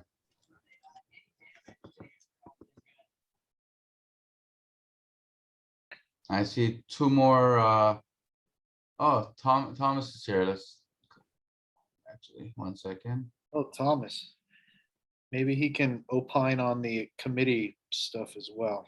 Oh, I want to stick to this topic. First, hi, board. I'm jumping in really for some of you I met, some of you haven't met before, but I just want to chime in a little bit. Just to Brian Allen's point there. What we've seen in neighborhood council system is when we think about people coming to the bond commission or to other public hearings with the city council, right? Are they going on behalf of the board, or are they going on behalf of themselves as an individual? So those two distinctions there. So it may be a worthwhile topic to discuss this at the retreat, but I think just generally speaking, if it's not in the bylaws, this is a good, the bylaw amendment period is open now. So but generally speaking, the boards do ask the president to speak on behalf of the boards, but I'm just putting it out there that you as board members will sometimes attend, the committee meetings, and are you speaking there on behalf of the board itself, or are you speaking on behalf of your, as an individual? So those are some of the things to flesh out as you go forward. That's all. Thank you, Tom. Based on what you're saying, the motion is valid, and Yeah. that on behalf of I can speak on behalf of the board. Well, and if this is the will of the board, yes. Correct. Okay. Thank you. I have Jason. I can't hear you, Jason. I just want to make the comment that along the lines of what Brian Allen was saying, I think it's very important to report back. So anytime that you do, go to a hearing or you do have a meeting, it's important to not only keep the board in the loop that you're going to have a meeting or you're going to, be speaking at a hearing, but it's also to come back and report to the board so that the community does get to, know what's going on and what's been. So I think that's also an important component, and I trust that you'll do that, just so that we can all feel like we're all involved and we're all participating, because we all have things that are on our minds. So, I thank everybody for the comments, and thank you, Jason. 100% agree with you. Transparency is key. With no other further comments, let's call a vote. David Lasher. Yes. Thank you. David Valen. Yes. Thank you. Miran is absent. Jason? Yes. Thank you. Lewis is absent. Becky? Can't hear you, Becky. Yes. Thank you. Jennifer? Yes. Thank you. Voss? Yes. Thank you. Christine is absent. Gabriel, yes, and motion passes. Let's go to item number 13, which is presentation by budget advocates. Brian Allen, the floor is yours. Let me bring you in. That's 7-3, Gabriel. Sorry? The 7-3 on that last one. Yes. Okay, thank you. All right, thank you very much. I should have had my thoughts together first. The budget advocates are in a new year. And before I get into anything there isn't a lot to report, but I want to welcome Jason and Jennifer to the rank of a budget rep, and I hope that we can be in contact a lot. Your budget reps are certainly welcome to contact us anytime. I think everyone knows that the three budget advocates for this region are Glenn Bailey, Gary Fordyce, and myself. I don't know if it has been said. I don't know if Glenn has told you, but and I can't remember everything that we say from month to month sometimes, but since it's early in this year, I want to make sure everyone knows that Glenn Bailey is a co-chair of the budget advocates. So you have a lot of ability to contact your budget advocates for Region 2, and you certainly have a little bit more power in bringing issues to us because you have a co-chair involved. The budget advocates have started a new year. It has started out to be much more like it was the previous year, not this last year, but the year before last. And it looks like to me that it's going to have a little bit better organization than it had before. Committee meetings are being, committees are being set up, and we should have some solid understanding of that. And we certainly welcome both of these two representatives to budget reps to join a committee or two, or as many as they want. Hopefully don't get overburdened. And we still would like to hear from everybody of any thoughts that you have, any concerns that you have, so that we can address those in committee meetings with the departments. And it is true, we are having budget day. That budget day is going to be August 21st. You know, I want to thank Jason for sending out his emails. That has been helpful, I'm sure. And you can also go to budgetadvocates.com, and as soon as you log into that, as soon as you click into that page, there is a big box that pops up, and you can register for budget day there.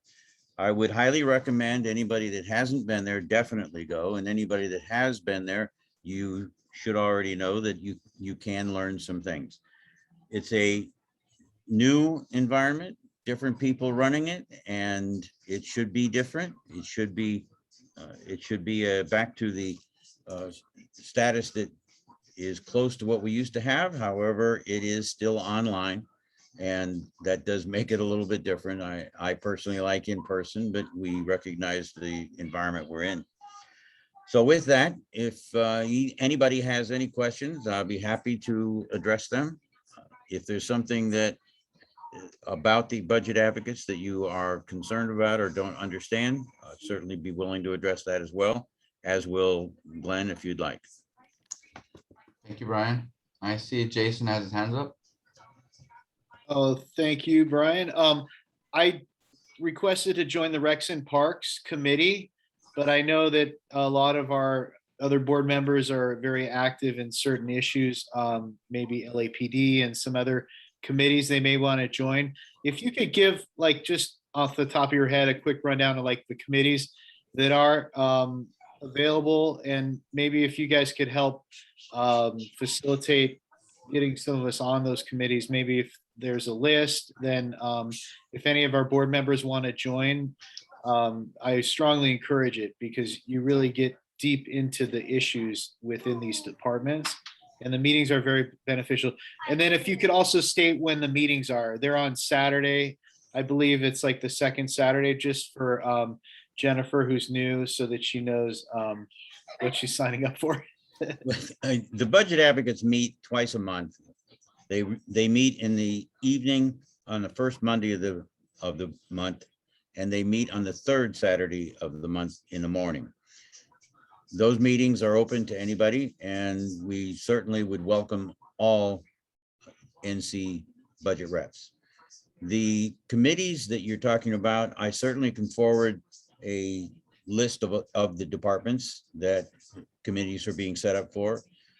But I would, and I will do that, but I would love to have the discussion with either of you or anyone who is interested as to whether they are interested in a committee. However, well,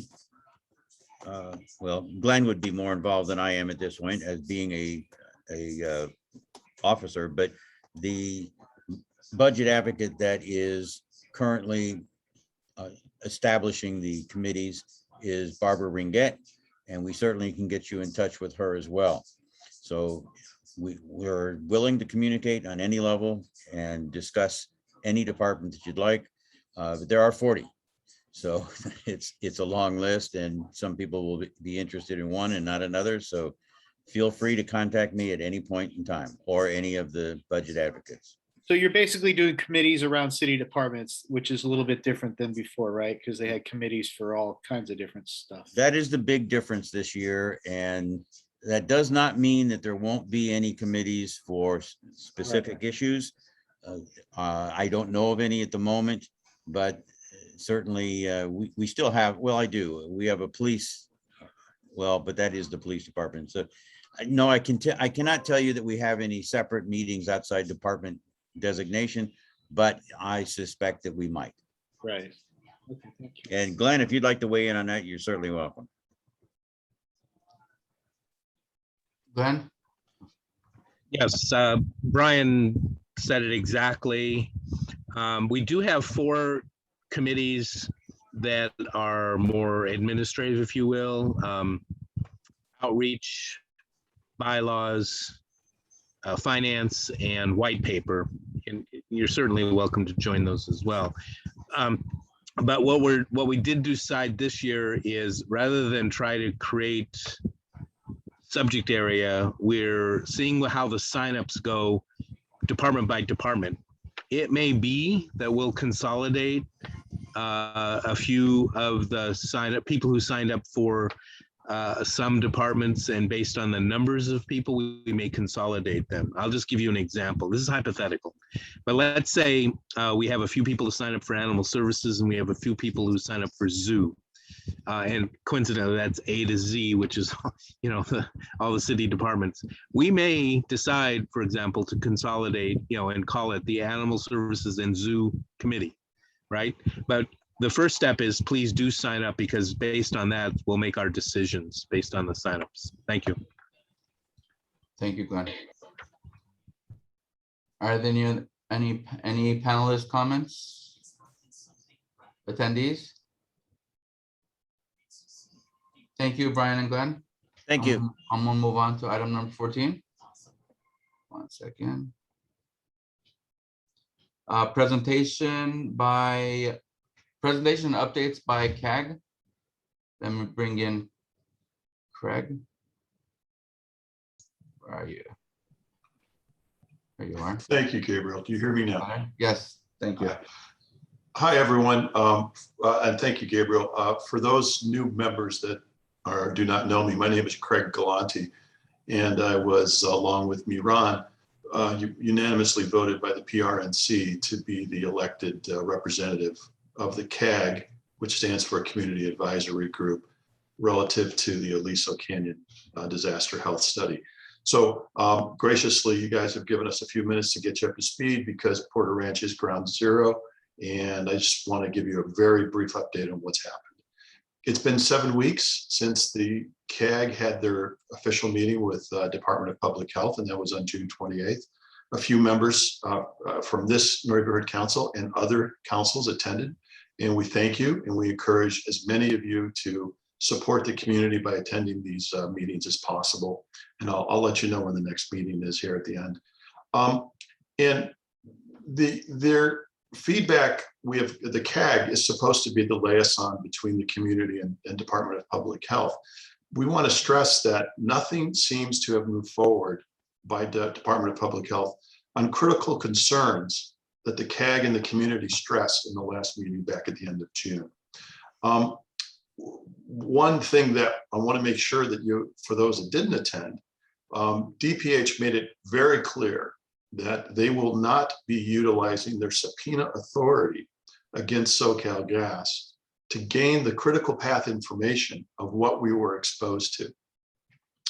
And that prohibits us from really understanding what the health implications are. And this is despite every effort by the CAG over the past 2 years and hundreds of written requests by the community members that DPH focus on the people in the community, study the people. And because all the things point to that DPH is supporting and pursuing what is typically called an environmental exposure estimate.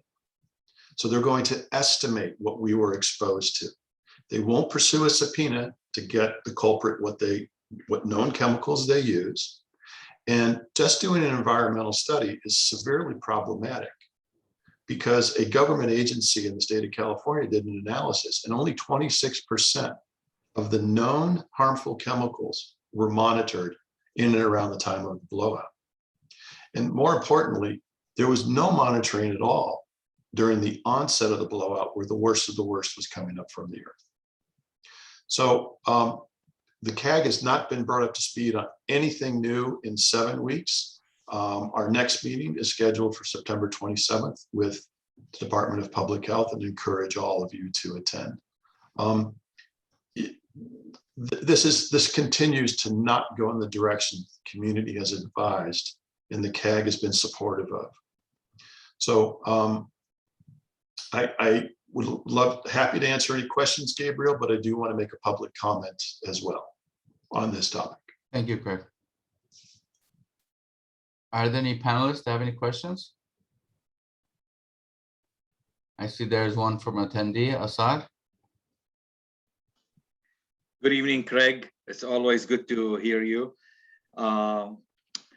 I just have a quick question. Can you update us all on where we're at with the monitoring system and the vendor selection and all that? I mean, I know what I know, but I think it's a good time for the community to know what's going on.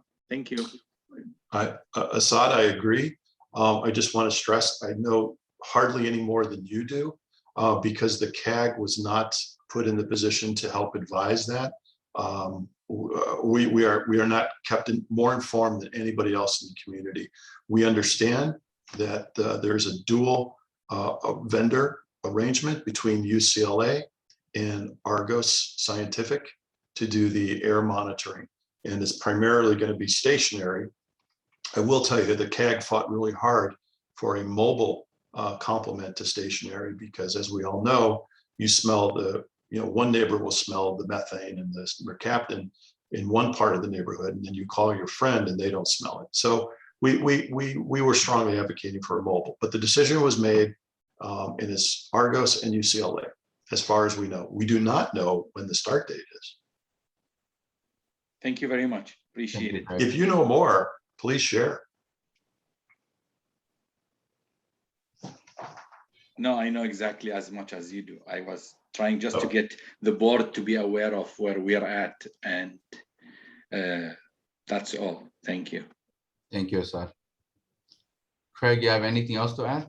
Yeah, I would like to make everyone aware that there is a new organization that has been designed, and it was driven by individuals of the CAG, because we do not believe that public health is on a path to give us the study that this community has vocalized, deserves, and would be the right thing to do. So we have established a 501c nonprofit corporation, and the name is Environmental Health Research, or EHR for short. And Becky represented the neighborhood council at our kind of a little bit of a kickoff meeting that we had. Thank you. And we'll be having some more meetings. We will be having a town hall, which we'll do virtually, and we would love as much support from the NCs as possible. And the mission is very simple. Give the community what they've been asking for in a long-term, patient-centric study that is based on science and is absent of political influences. We feel the only way to achieve this is to go independent. And we've already put the wheels in motion to do that. And we will seek your support and endorsement and working with you closely. Again, Porter Ranch is ground zero. We welcome you guys to re-engage in a vigorous way. Thank you. Thank you. I see panelist has a raised hand. Jason, please. Thanks, Gabriel. I think we should put on the next agenda to update and either reaffirm Craig and Miran, or maybe bring in someone else if necessary. Craig, you're doing a great job.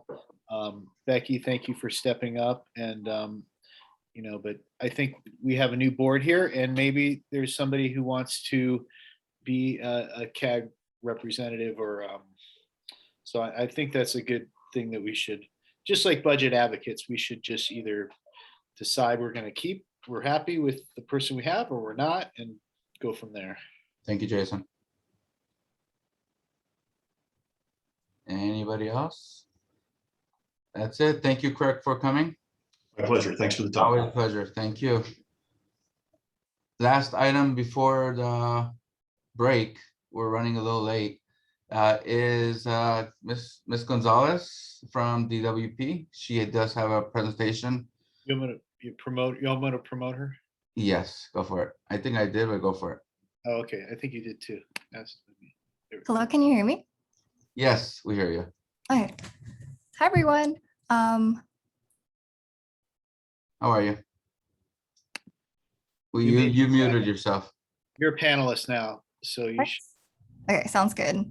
Do I still have time for a presentation, or can I just go, or do I only have time to promote my webinar? How long is the presentation? I feel like it might be like 5 to 7 minutes. I can do it in the next meeting. I can just promote this to be time sensitive for everyone. If you can complete it in 5 minutes, go for it. Okay, can I share my screen? Yes. First, okay. Let me see it allowing you to do that. If not, 1 second. Just stop sharing. Yeah, there you go. Okay, give me a second.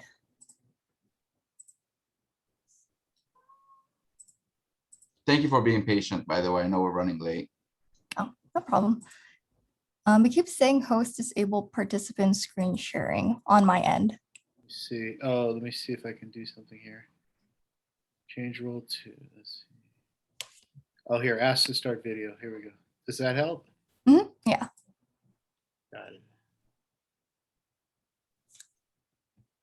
it. I'm learning here too. Yes, seriously. Features. I still have that on my end. It's not working. No.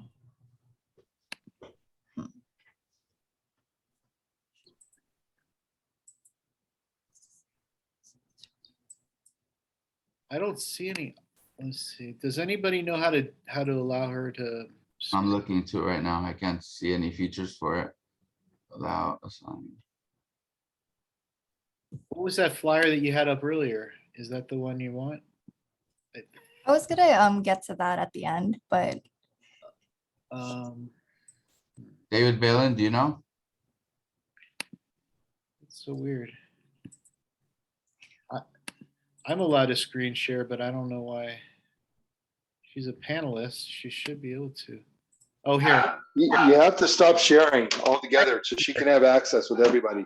I found it here. Who can share? All panelists. Okay. How about now? oh, okay. I can. I found it. Perfect. Do you see my screen? There you go. Yeah, there we go. It was under the screen share, just so you know next time, under the screen share. Thank you. Okay, sounds good. Good evening, everyone. Thank you so much for having me tonight. I'll be going over briefly energy and water resources provided by LADWP. So a quick introduction of who I am. I'm Alessandra Gonzalez. I'm the Community Outreach Coordinator at One Generation, providing LADWP resources to District 12. So bringing awareness to residents and commercial clients on rebate programs, water and energy, like how they can save on those, and like financial assistance. So to briefly cover that, here are LADWP programs that are offered to residents and commercial clients. It might be a lot for your eyes right now, but if anything like pops out for you, you can like contact me later and we can just discuss it further. So like for residents, if they're interested in like solar programs or exchanging their refrigerator or recycling their air conditioning, there's programs like that. For commercial, there's some like food service programs, commercial lighting incentives, and some like other programs that offer for both are like free water conservation items. So you can get shower heads or maybe like faucet aerators for your business or or for your house, or some AC optimization programs where it's like you can have like a free consultation by a certified technician to come over and check your ACs to see if it's running smoothly.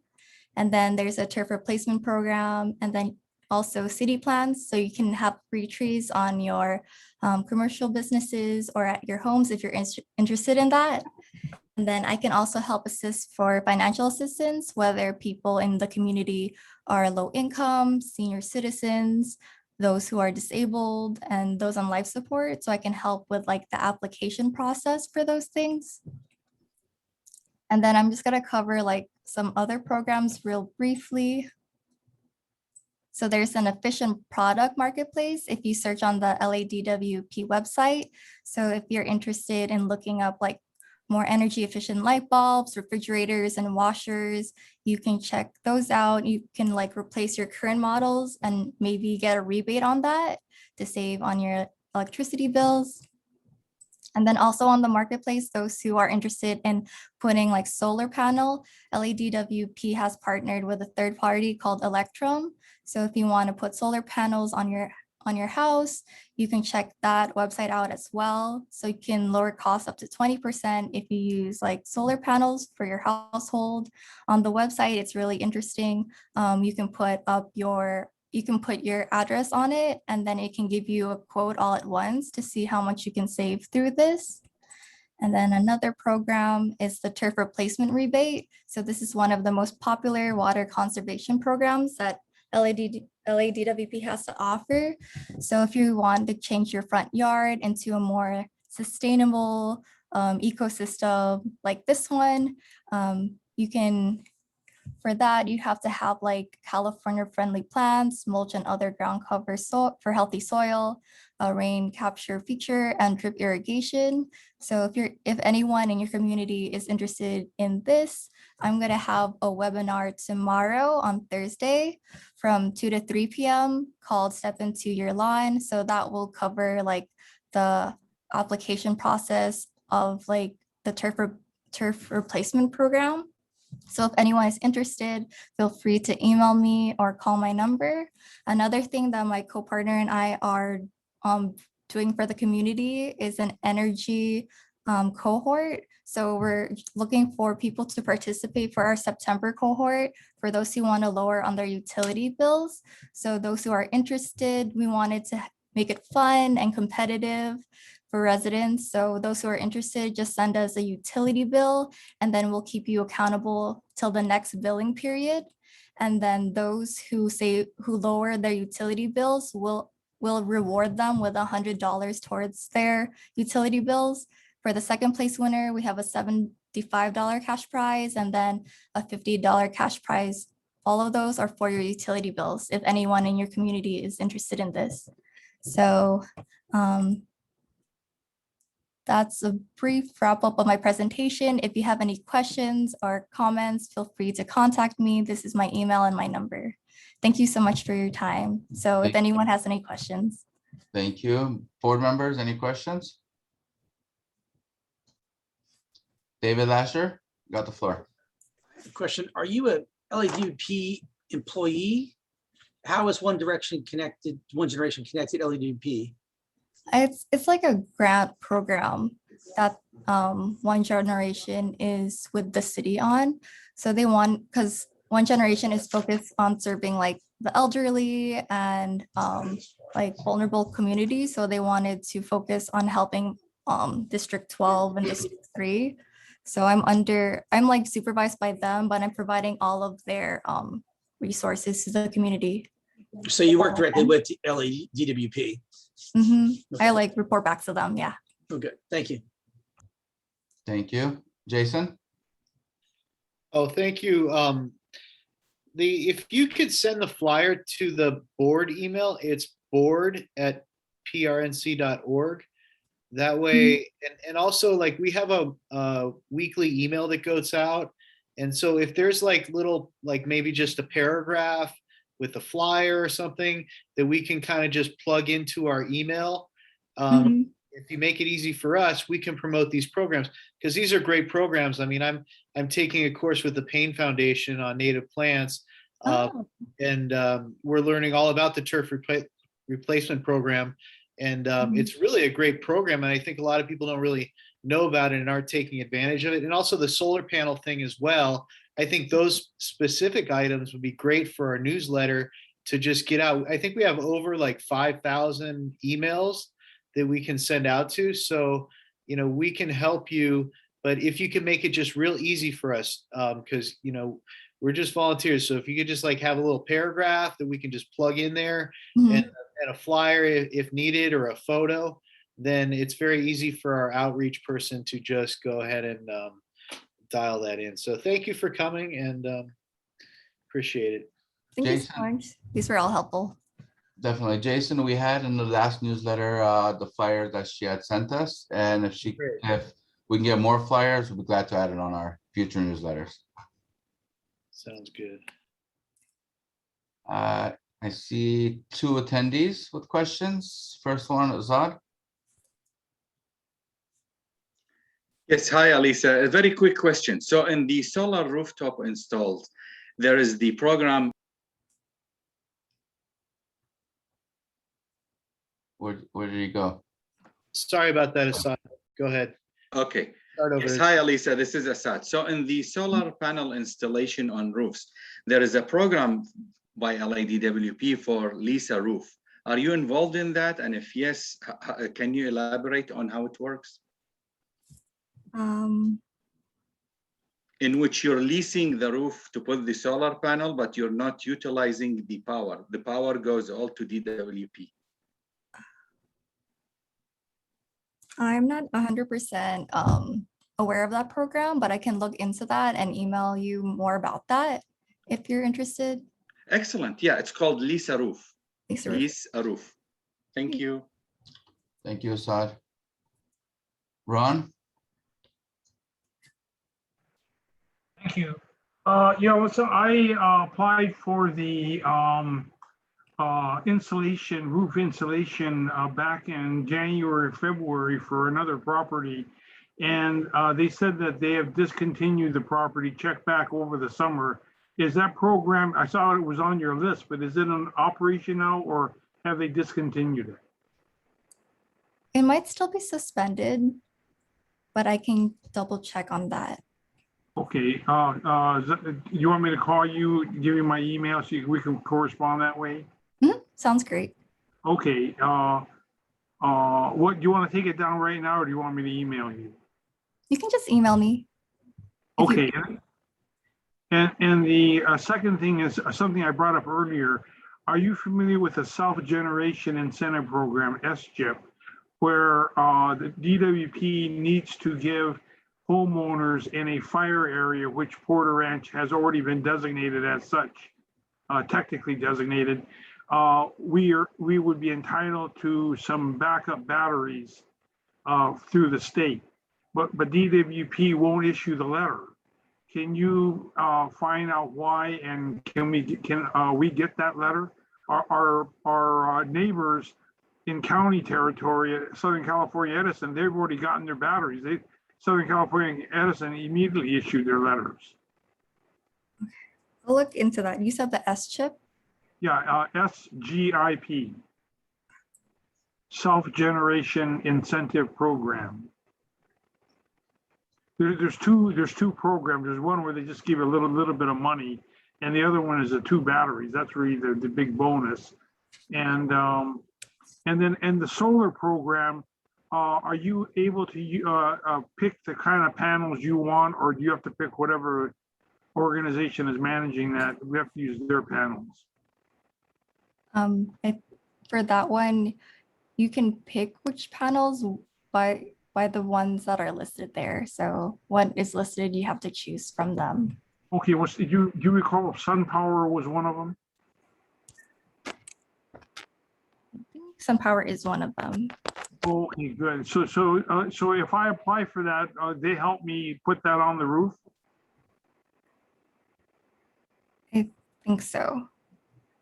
I can get you all this information, like if you just email me, I can find out all this information. I'm still like one month into this program. Okay, yeah, no, I'm just, yeah, I'm not, yeah, I'm just requesting if you do have, so I'll email you the items that we just discussed. And if you could follow up for me, but the S chip is number 1. Okay. Then the solar and the insulation is the other. Okay, sounds good. I'll find all that information out for you. Yes, DWP said, told me they approved me, and they said, go ahead, and I put R30 into the attic at great expense. And then they came back and said, sorry, we suspended the program after they told me to go ahead and do it. So, I mean, You have her phone number? I have 818-654-8007. Yes. Yes. Listen, did you go by Alessandra or Alyssa? I go by Alyssa for short.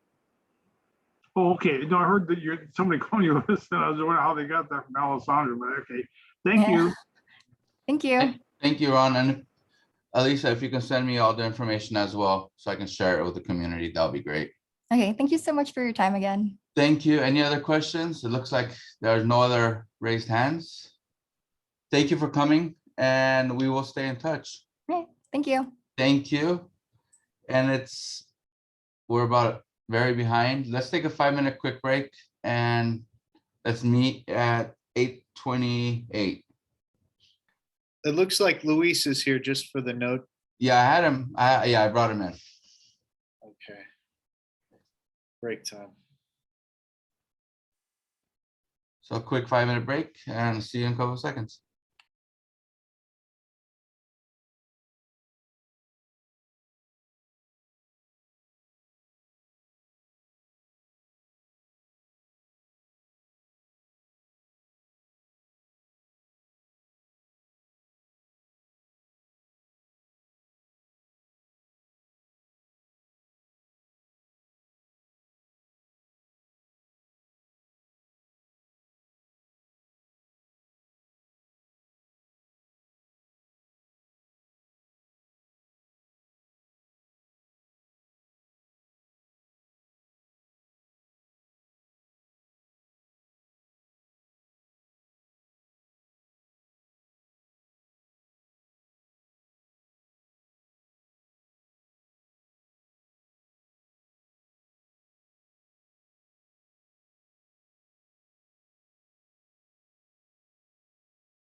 Hey, Louis, how are you?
Board members, if you're there, come on back.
We have 5 board members.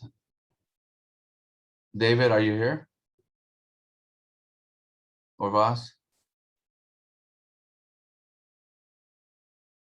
Perfect.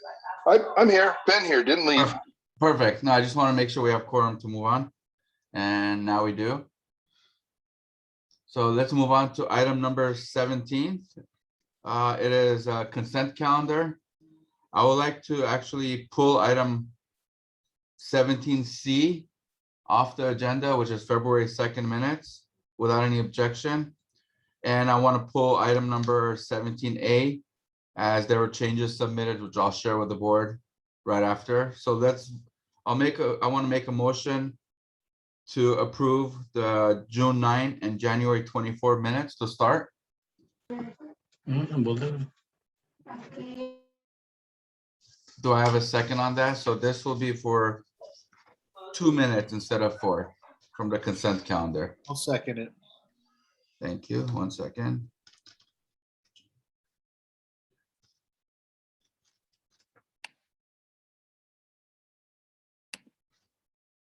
So we're voting on B and D right now. Now, Gabriel, just to clarify, had these been previously approved or these have never been? Because they weren't posted and some of the minutes, there is no trace of it at the moment. I was advised by Gibson to just move forward and re-vote on everything. So some of the items might have been voted on in the past, but we're just re-voting on it. Because I think the proper language for the motion would need to be to rescind the previous, something like that. There's a certain language that we would want to use, because you can't, if you vote on something twice, then they would say, well, which vote counts, I guess. There could be. Based on what I understand from Gibson, is that when we vote, whatever we vote on today will be the one that gets published on our website. So maybe you want to put something saying, to replace any previous, or to supersede any previously approved. Right. I don't know, just a suggestion. Where's Thomas? He's gone?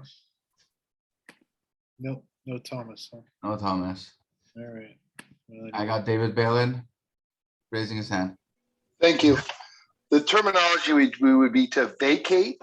That's what I texted you earlier, to vacate the previous meetings and then to vote on the new minutes.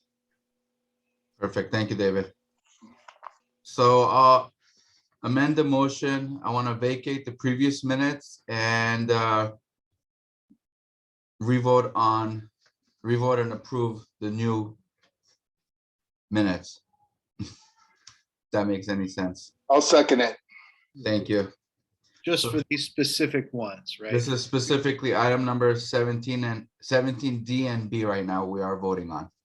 June 9 and January 24. You're vacating June 9 and January 24. Correct. I'll second. Thank you. Any comments? Public comments? All right, let's call the vote. David Lasher. Yes. Thank you, David Balin. Yes. Thank you, Miran is absent. Jason. Yes. Thank you, Lewis. Yes. Thank you, Becky. Absent. Jennifer. Yes. Thank you, Voss. Yes. Christine is absent. Gabriel, yes. Motion passes. Let's go back to, 1 second.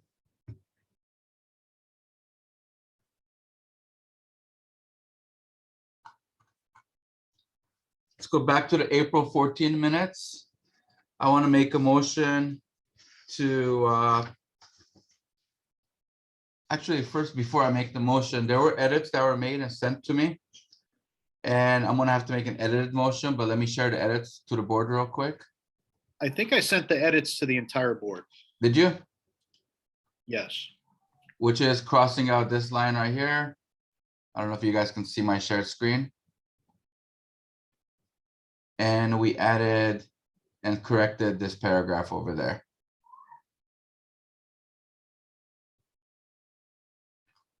So I'll make a motion to vacate the previous meeting if it was approved, the minutes, and remake a new motion to pass the April 14 minutes. Edited minutes. Did you get the change on page 10? Yes, that's on there too. Okay. That one? I'm looking at it. Yeah, about Mr. Yamasaki, about the Yes. playground. Yes. Correct. You added a few words and crossed out half of a sentence. Right. Perfect. Do I have a second on the I'll edited second. minutes? Thank I'll you. second. And I just want to remind board members that typically you would abstain from a vote if you were not part of the meeting. So if you weren't in the meeting, you would usually abstain from voting on the minutes from that meeting. Thank you. Thank you. I have a panelist, David Balin.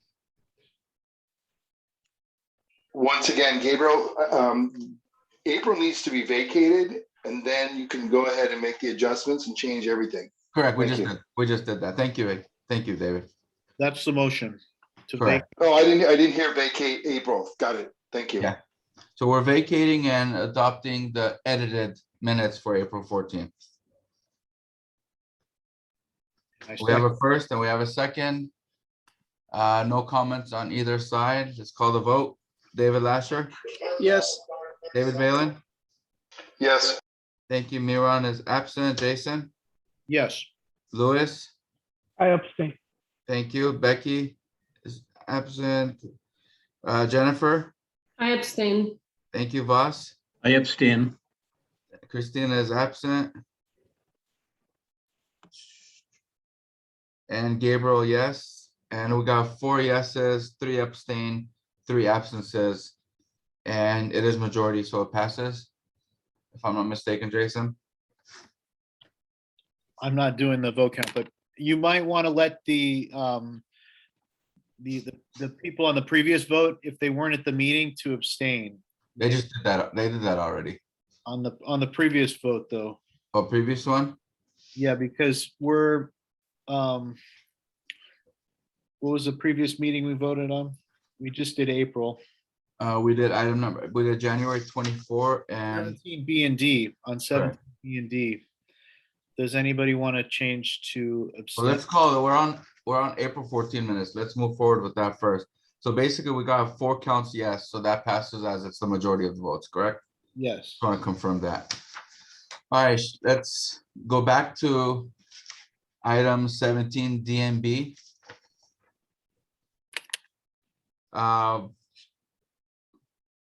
Voss, you voted yes. Christine was absent. Louis, you voted yes. Yeah, but I will have to change it to abstain. To abstain also, me too. And I'll abstain as well. Okay, Okay, so we have 3 abstentions. so we got 4 yeses, 3 abstain, 3 absent. Sounds good. This is for, once again, item 17 B and D, June 9. Is it June 9? 1 second. Yeah, June 9 and January 24.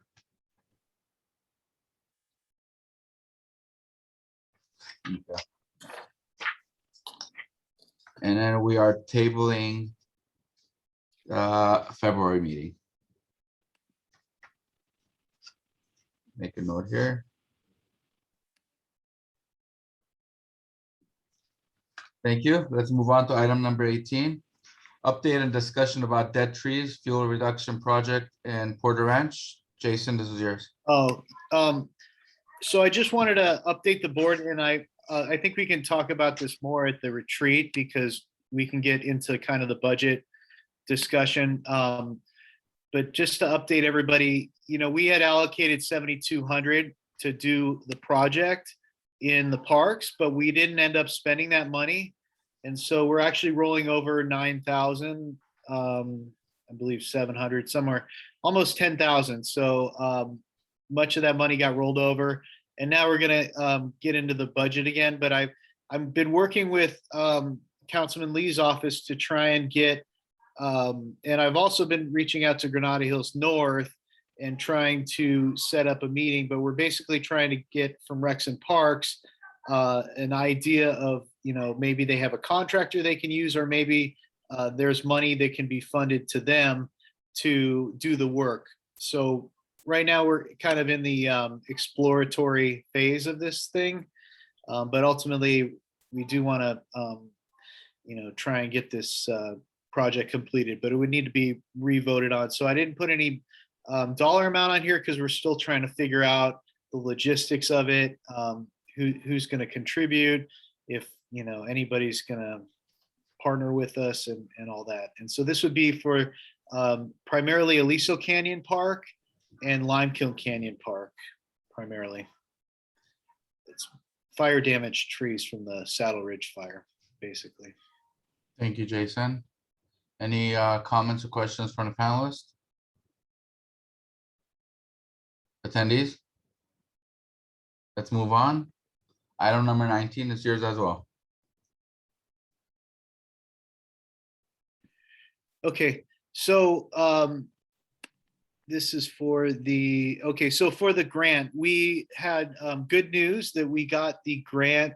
It's a 2-phase process, so we made it through the first phase now with the application. And so the grant is basically for putting, painting some of the trash cans, repainting them, and also doing some art potentially on to enhance the cans, also to install the pet waste bag holders, I should say. When you enter Aliso Canyon Park, they have tons of, dog waste. So we're trying to at least have some way that people can, pick it up and throw it in the trash can. So we're looking to do, I think it's budgeted for 4 of those at different parks. And then also the benches in Limekiln Canyon, which are after the second stream crossing, have just, they're not even Rex and Parks benches. I think some community members put them in, but they need to be repaired. So that's the other part. And then the plaque as well. But I can do more of a presentation on this at the next meeting, but just wanted to get you up to speed on things. And I wanted to get funding authorization for up to 1,500. Is that what I put? I think it'll be less because I'm trying, I'll ultimately reach out to CD12 and try and get funds from them. So that number could come down. But at this point, we don't have any other, we would be getting the grant from Keep LA Beautiful, and our grant request is $1,250. So they would put up $1,250, and then we would match that as well. But with this authorization, it will strengthen our grant application so that they know the funding is in place. But I will certainly try and get funds from the councilman's office, which typically they will match us on whatever we put up. So like if we put up $1,250, for example, maybe they'll match that, or maybe they'll do $750, we'll do $750 or something like that. So I don't anticipate using this full amount, but I'm just at this point in time, we're still have a second part to submit. So I will need to submit the final budget, which I presented last time, but I'll present it again because I have September 30th as the deadline. So there's time for me to present this again, which would be like, if you go down a little more, Gabriel, that's the first application. Keep going. Next page. Yeah, see there. I have to do like the full budget worksheet, which I haven't gotten done yet. Keep going down. This is the second part that needs to be submitted by the 30th of September. There you go. So these are examples. Keep going. So they want like really specific breakdowns, and then they want letters of support. So I'm going to need to get a letter of support from. That's what this is also. I think is the letter of support in there as well. So we need to get a letter of support from the councilman's office, from our board would be nice, and then any other letters of support are helpful. So that's kind of, and then the volunteer list. So these are all the things that we'll be working together with the youth committee to complete by September 30th, which is the deadline on that. So this motion is for you to pretty much fill out the application. Let me see the agenda here. Motion to authorize. So it's No, this is not, we're on 19 right now. Oh, we are on 19. Okay. Yeah, this is just authorizing me to submit. Okay, the letter of support. Yeah, I do have the letter of support. It's just basically very simply explaining what, that's for the letter of support, right? That I would draft the letter of support, and I can bring it back to the meeting, to the retreat too. Let me see, but I did put it in my Google Drive here. Hold on one second. Sure. I don't have it up now, but the letter of support is just explaining what the project is and that how it benefits, and that the neighborhood council supports this project. Gotcha. Are you going to present the motion, or are you going to table it though? You know what? I don't. Let me see here. If you just bear with me. I'm having problems with this. Let's just do it at the retreat or at the next meeting, because it's time sensitive. So let's move that on to the next meeting. That's fine. Item 19, tabled till September. Yeah. And I see a question by Assad. Yes, Assad. Yes. Hi, Jason. This is a great item, and I think we should take advantage of all the grants. I know you tabled it, but meanwhile, you could start working on it as you're doing. If you need any help, let me know. And in addition to CD12, we can get the Assemblywoman, and of course, we can get Mike Garcia, and we can even get some of the HOA to support you, because the more, the merrier. This is like a beauty contest. So the more attractive, the more money you get out of it. And I've seen many communities get a lot of funding. Any help you need, I'm here. So reach out to me. Thank you. Yeah, maybe if we could get, think about some letters of support from HOAs. I think, the HOAs are right next to the parks, and, things like that. So, those are all good ideas. I think it's better if I come back with this when I have more, we had a busy meeting. So I think I'll come back when I get more together. Madison from the youth committee has been busy, so we haven't been able to get together and work on some of these things, but she's going to help coordinate a lot of the volunteers. And, I'm still working on the budget for this thing. So yeah, we'll just table it because I don't have the draft letter here to vote on. I don't want to ask you to vote. No worries. Perfect, thank you. Thank you, Jason. And item number 20 is yours as well. We could table this too. I mean, because I'd rather just have the budget out in front of everybody and go through it. And, it's getting late. So let's just try and, Okay. we'll just move through this agenda here. We go. Well, yeah, we can have this. Well, I guess next item, discussion possible action to schedule a board retreat to discuss goals, future projects, outreach. I was thinking, I don't know what everybody's schedule is today. But I was thinking September 4, Saturday, or September 11. How are those dates for the board? The 4th is Labor Day weekend, and there's I might be up in the Bay Area for a conference. Thank you. What would I do that for? There could be fires. Oh, September 11. September 11. I'm not a conduit, okay? Sounds good to me. I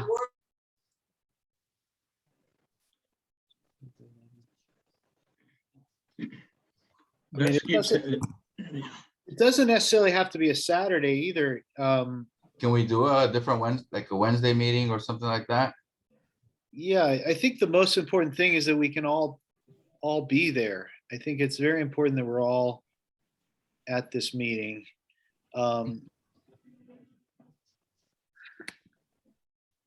Maybe I could send out a calendar request. Yeah, what do they call those things? What is those things? Where you have choices and you select. Doodle or something like that. Like Isn't it doodle. Doodle? Yeah. Why don't you do that? And let's just, and then, I typically do a lot of the planning with the budget stuff and other things, but is there anyone else? I think if we get like 2 or 3 people who want to kind of spearhead this thing, then that's helpful. Does anybody want to work with me on the planning of it, developing? Gabriel, you want to work Sure. together on the agenda? Is Sure. there anyone else Sure.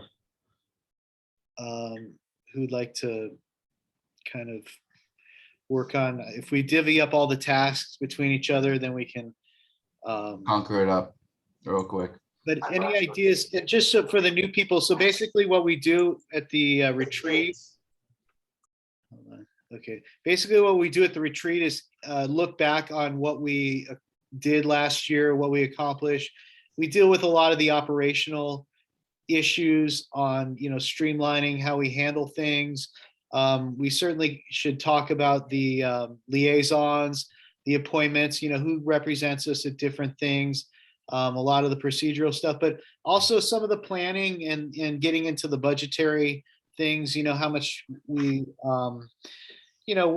ideas, brainstorming, things that we talked about a lot of things last year. And actually we're starting to do some of them. I remember we were talking about doing stuff in Limekiln Canyon Park at the last retreat. So now, some of these ideas and topics, I think if you have things that you want to put on the agenda, best thing to do is to send it to Gabriel, because he does all the agendas. And then, but that's pretty much the retreat.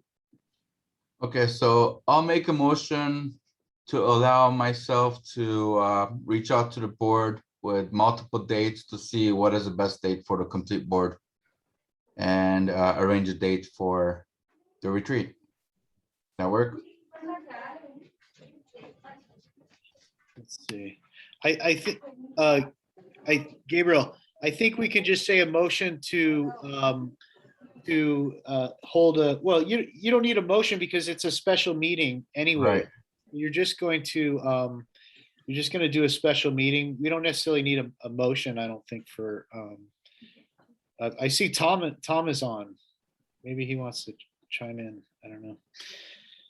Yeah, he's got his hand up. There we go. Yeah, whoever's the president is allowed to poll the board for meeting locations, meeting time, meeting dates. So that's something that's the Brown Act will allow you to do to get consensus on a time and date. So you can just go ahead and do that. Yeah. Okay. So I can send out an email to the board, multiple dates, and let the board decide what dates works for them. Yeah, so that won't be a violation of the Brown Act. The Brown Act will allow you to you have the right to do that. You know, to do that. That's fine. And then for the existing motion that's in place right now, we can, at this point, would it be tabled because we're not deciding anything, or? Yeah, well, there's nothing set right now, right? Because you're Correct. looking for a location and time, which you could. I mean, it says discussion possible action for location and topics and everything. So I don't know if you guys want to confirm if you wanted to confirm the date first, but I don't know if you want to talk about what topics you'll be, you need for this motion. It's up to you, up to the board right now. Right. Okay. We don't need a motion to do the retreat. No, just it's just a special meeting. We're not budgeting anything. We would normally do a motion if we're spending money at the country club like we did last time, But in this case, it's a Zoom meeting, so we're just gonna plan it basically. Right. I think for myself, just like looking at the agenda item is that if people wanted to give some comments on, I think you gave a good breakdown, Jason. Just if people wanted to give comments on what they want to see at the retreat as for topics, but if that's already kind of in place, there's a format for that, then that's fine. Okay. Right, and we want to centralize that through Gabriel, so we don't get into any discussions. So Got it. All the board members, if they want things on the agenda, just send them directly to Gabriel, and then we'll Perfect. reply to the poll, and we're good. Thank you, Tom. Let's Sure. go to item number 22. Treasurer's report. Jason. Okay. We haven't had much action here. I'm going to pull it up right now. Bear with me here. Yeah, we got the rollover. Let's see. I think the rollover will probably kick in about. Let's see if it's here. No, so we still only have the 32,000, but I think it was everybody should have gotten the email about the rollover. I think it came to the whole board. It was like 9,700 or something like that. We have $29,000, 108 available, and expenses to date are 1,400. We're just basically doing our. We did fund that $500 to the Congress. Yeah, the Congress. So there's not too much activity here to report. I think if there's any questions, I'll take them. Oh yeah, I paid for the PO box. PO box was renewed. Thank you, Jason. Contact was paid, but you guys see all those in the MERs. Okay. Any questions, comments from the panelists? Attendees? All right, let's move on. Item number 24, and that's yours as well. Okay. Actually, 23, sorry. Yeah, go down to like page 6 or 7. I think it's page 7. There you go. Okay, yeah. Here? Keep going. The budget. Next one. Right there. Stop. Okay, gotcha. Let me see. I'm gonna have to read from your screen. Hold on. So I just kind of reworked the numbers to include the rollover. See the rollover there at the top? Is there any way you can zoom that in? It's really hard for me to see. Let me see. There, thank you. Yeah, much better. I can't see. Couldn't see. No problem. Okay, so I had to redo this with the rollover amount in there. So the 9,700, and keep going down like slowly. So I put a little bit of the 2,900 is for note taker, communication expenses, 3,600. I just adjusted it kind of there. I kind of worked with that number. And then I put in, let's see, we have electronic signatures. If we need to, we can do that. I added this Microsoft 365 because some people don't have, like myself, I don't have Word. So if we need to like do agendas, it's, you know, like letters and things. That's what this Microsoft 365, it's like allows you to use Microsoft Word. So I put that in there and then keep going. And so just so you guys understand, like anything that's in here, we don't need motions for. So like if we want to do board shirts and name tags, see them right there.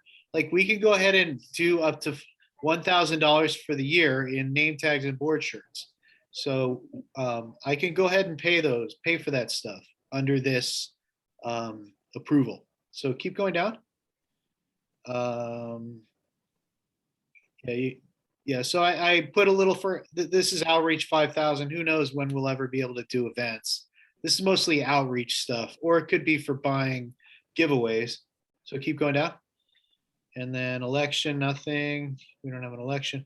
So this is just MPG. So we put 8,000. And then I went back historically because I wanted to see what we had approved going back like 5 years. And so we've had periods where we've approved, like last fiscal year, we approved quite a bit in MPGs because we had, I think it might have been like almost 15,000, but then years prior, we did much less. And so it's kind of varied from board to board, but this is kind of in the middle of that range when I looked at the last 5 years. So I basically just reallocated some of the money from the rollover to, I think we increased this, it was maybe at 6,000 before. I think I increased this 2,000 and then go down. And then I increased this a little bit too. So I have community improvement projects up to 11. We didn't spend that 7,200, which was actually the big improvement project that we had approved. We did do the stumps last year, which was 4,700.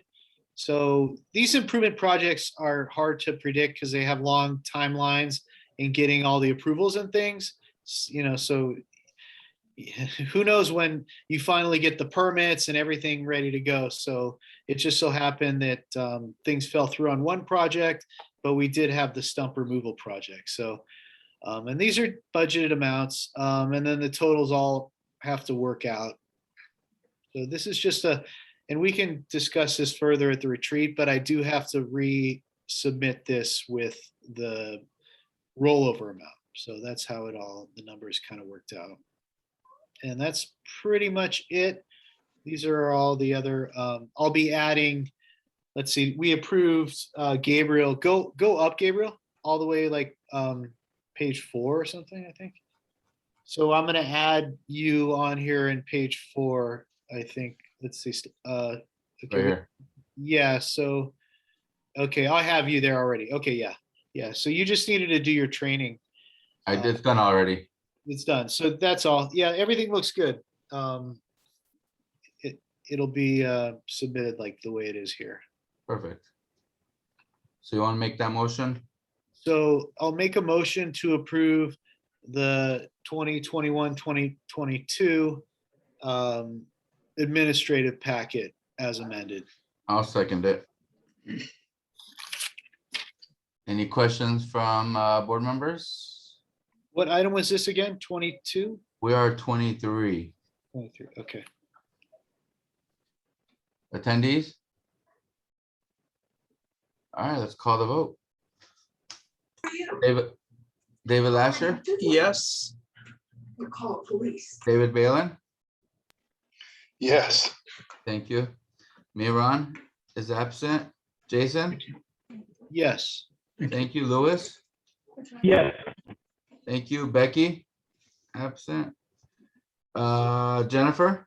Yes. Thank you, Voss. Yes. Christine is absent. Gabriel, yes, and motion passes. Let's go to item number 24, and it's yours again. This is, what is the item? Item 24, it's the MER. Oh, okay. So that's the rollover. There you go. Thank you. All right. So scroll down. Yeah, see, we had 6,000 before for each of those categories. And so we just had the email, storage, nothing really. that was color printing for the letters, the thank you letters to Urban Forestry, which were sent out. And that's like other checks. Those are our checks outstanding and stuff. So yeah, Wendy. Yeah, Wendy was 700, about 750 this month. We had quite a few, but that'll come on the next MER. But just so the board knows, we do pay her, I think, about $124 an hour. So the more tasks that board members can take on in terms of managing the websites, doing the email blast, doing the outreach, doing the Facebook, et cetera, the better, because that's more things we can do in the community. If you just look at like this little grant that we're doing, we may spend $700, and we may get a lot more out of our, for our money. So, we want to, I think it would be a good idea if we could get a little bit of training on some of these things, or those who are in the know on how to do these things can work with those who aren't in the know, and we can all kind of work together to keep our operating expenses low, because we're only getting 32,000. We used to get what, 45,000, and they're not going to be, trying to raise our budget. So we really got to run a tight ship if we want to be able to, give out MPGs and do the things we like to do. So anyways. I see David has his hand up. Yes, thank you. I want to agree with Jason. I think it's imperative that the board steps up, takes on the tasks. They're not difficult. They're not mind tasking, but they are tasking. I did all of them. I think, this is an egregious amount, and we have to remember that these funds are not ours. These are taxpayers' funds. Thank you. Thank you, David. Any other comments? I see Assad. Yes. Yeah, I agree. These things should be handled by the board. And if the board is like overwhelmed, you could reach to us, all the PRNC members, to help. I volunteer my time to help you anytime, anything you need, guys at the board, to support you. And it's doable. We as a community should, we should work together on this, and we shouldn't be using the city money for that. But I'm here to support anything. Thank you, Assad. Okay. Jason, you want to call the motion on that? A motion to approve the, what is that, the July, right? Correct. July MER? Yes. I'll second it. All right, let me call a vote. David Lasher, Yes. thank you. David Valen, Yes. thank you. Miran is absent. Jason, Yes. Lewis. I didn't hear you, Lewis. Yes. Thank you. Becky is absent. Jennifer, Yes. thank you. Voss, Yes. thank you. Christine is absent. Gabriel, yes, and motion passes. Let's move on to updates from board members and committees. Any board member have any updates? Okay, Voss, floor is yours.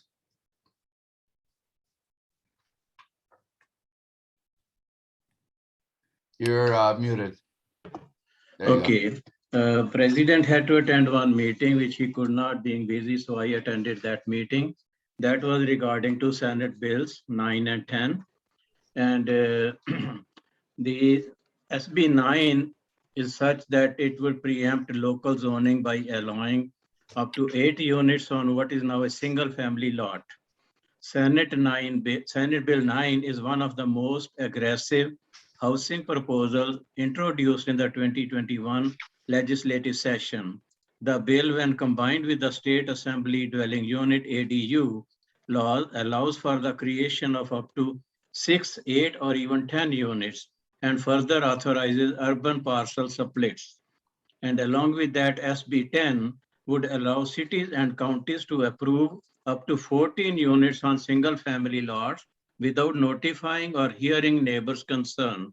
If enacted, it will abandon any effort to create affordable housing. It will also kill single-family zoning statewide. It will allow high-end complexes next to your homes, and it will target brown and black areas with upheaval and destruction. SB 10 allows City Council to rezone neighborhoods to allow 10-unit apartment building plus 2 ADUs and 2 JADUs, also known as granny flats. This creates 14 units, not 10, in each project, all at market rate. No one affordable unit is created by SB 10. SB 10 targets most of the California, any parcel in transit-rich areas within 1.5 mile of a rail or rapid transport station or a busy four-way bus.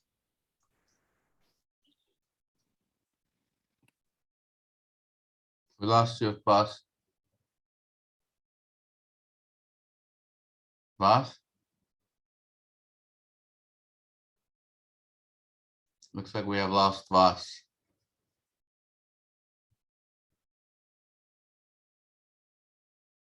Let's wait a couple of seconds, he comes back. Otherwise, I can go to David Lasher. Voss, are you here?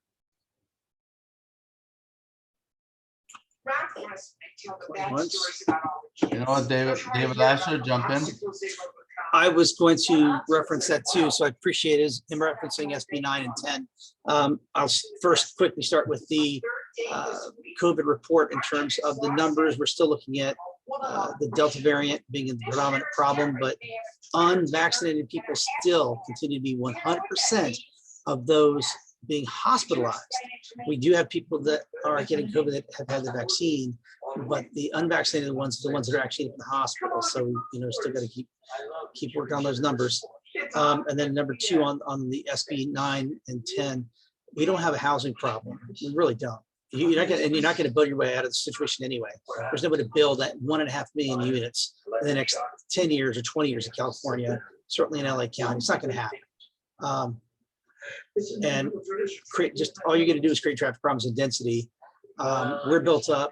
I work for the city of Burbank. We're debating the same issues there.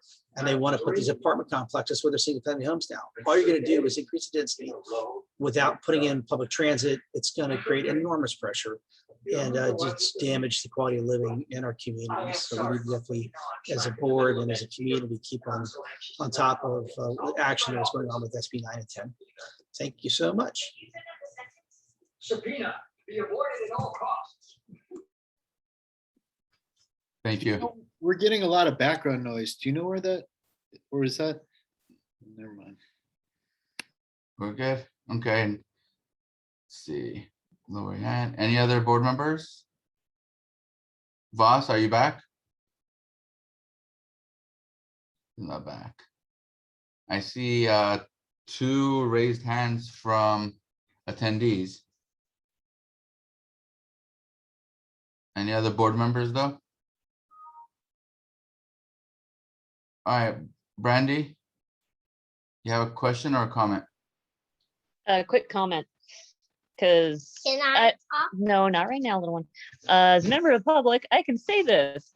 So SB 9 and 10, in a rare moment, have been overwhelmingly rejected by both LA County Democratic and Republican parties.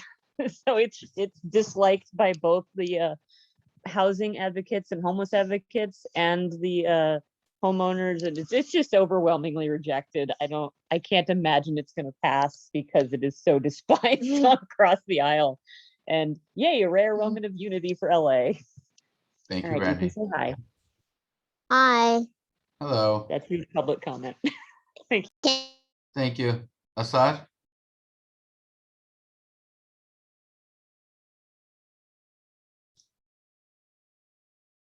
Yeah, okay, now I'm unmuted. Yes, well, SB 9 and SB 10 has been bouncing left and right and around. But for us at the city of Los Angeles, we still don't have a clear unified position. Most of the council members, of course, are at this time in opposition, and Council Member Paul Cortez is leading the spear on this.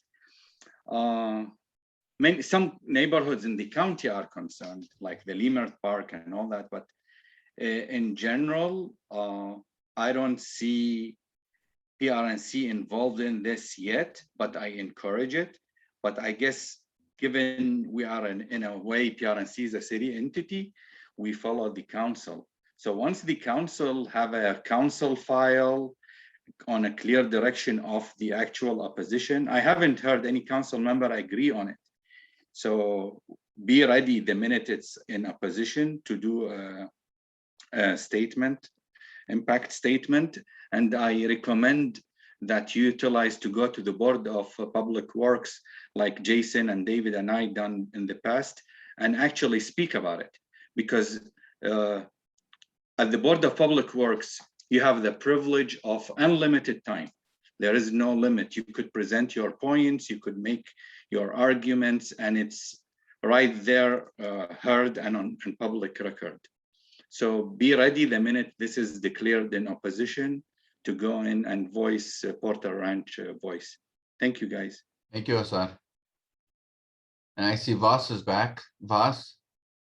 Yeah, one thing we were told in the meeting that it was presented last month also, and there are 80 seats in the assembly and 43 members were for it.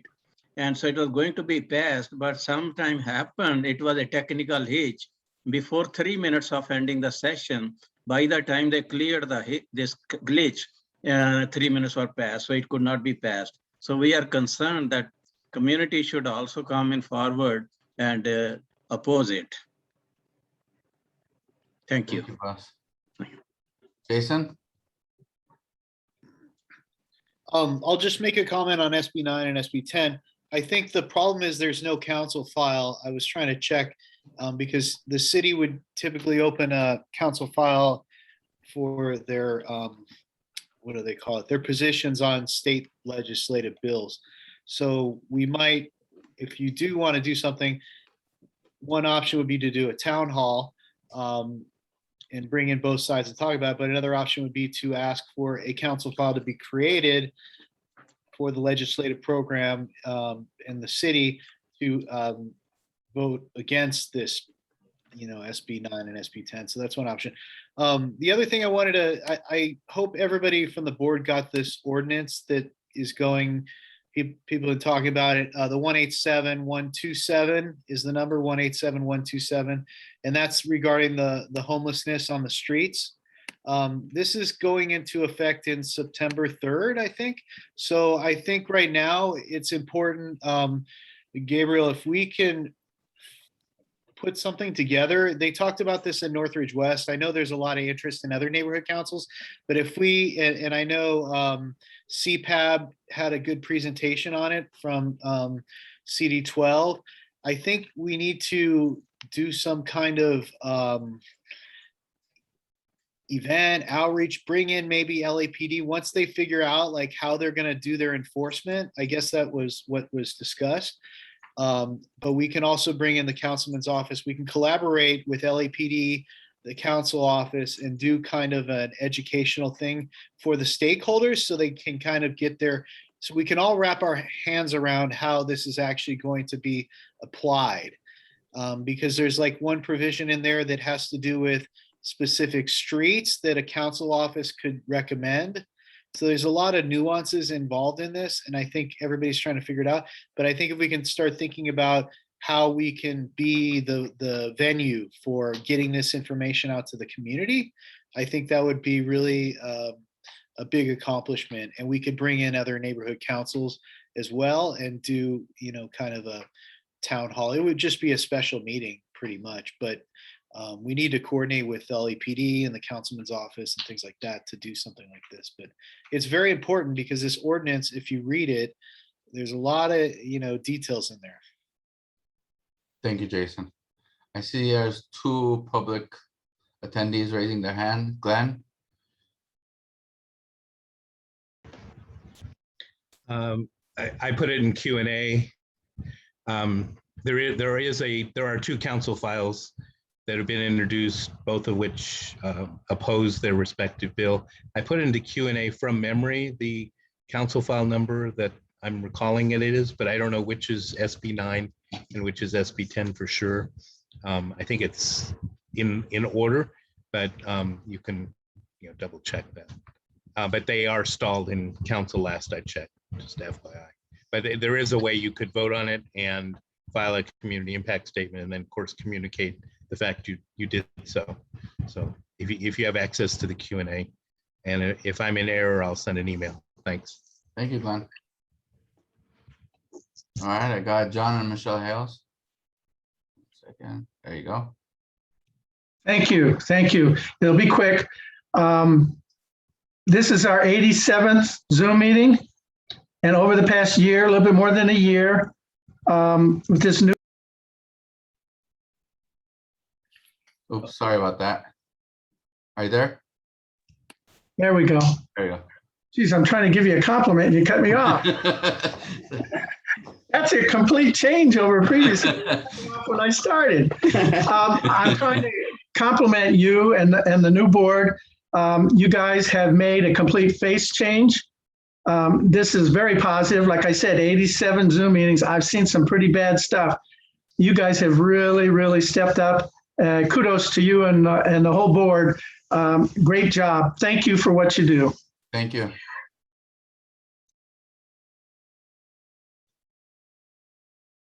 Judith? Hi, just wanted to say, Jason, I thought it's a great idea to try to get the other neighboring councils to go in on a town hall style presentation, since the homelessness issue and the sidewalks affects every one of the councils in the entire city. But if you could get all of the other North Valley councils to come in on it, I think that would be a benefit for every council and every stakeholder. So good idea. Help spread the word, Judith, okay? I will. We'll put something together. Thank you. Let's see. Any other, I don't see anyone, no one has their hands up. Let's move forward. Next meeting is going to be on September 8th, 2021.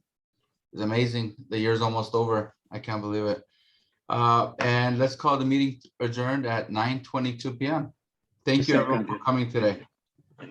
I appreciate it. Thank you. You too. Have a great evening. Take care, everyone. Stay safe. You too. Thank you. David's got his hand up. Hold on. Oh, maybe he's saying goodbye. Yeah, probably saying goodbye. Oh. Take care, David. I was saying goodbye. See you guys. Bye-bye. Thanks, guys. Anyway, I should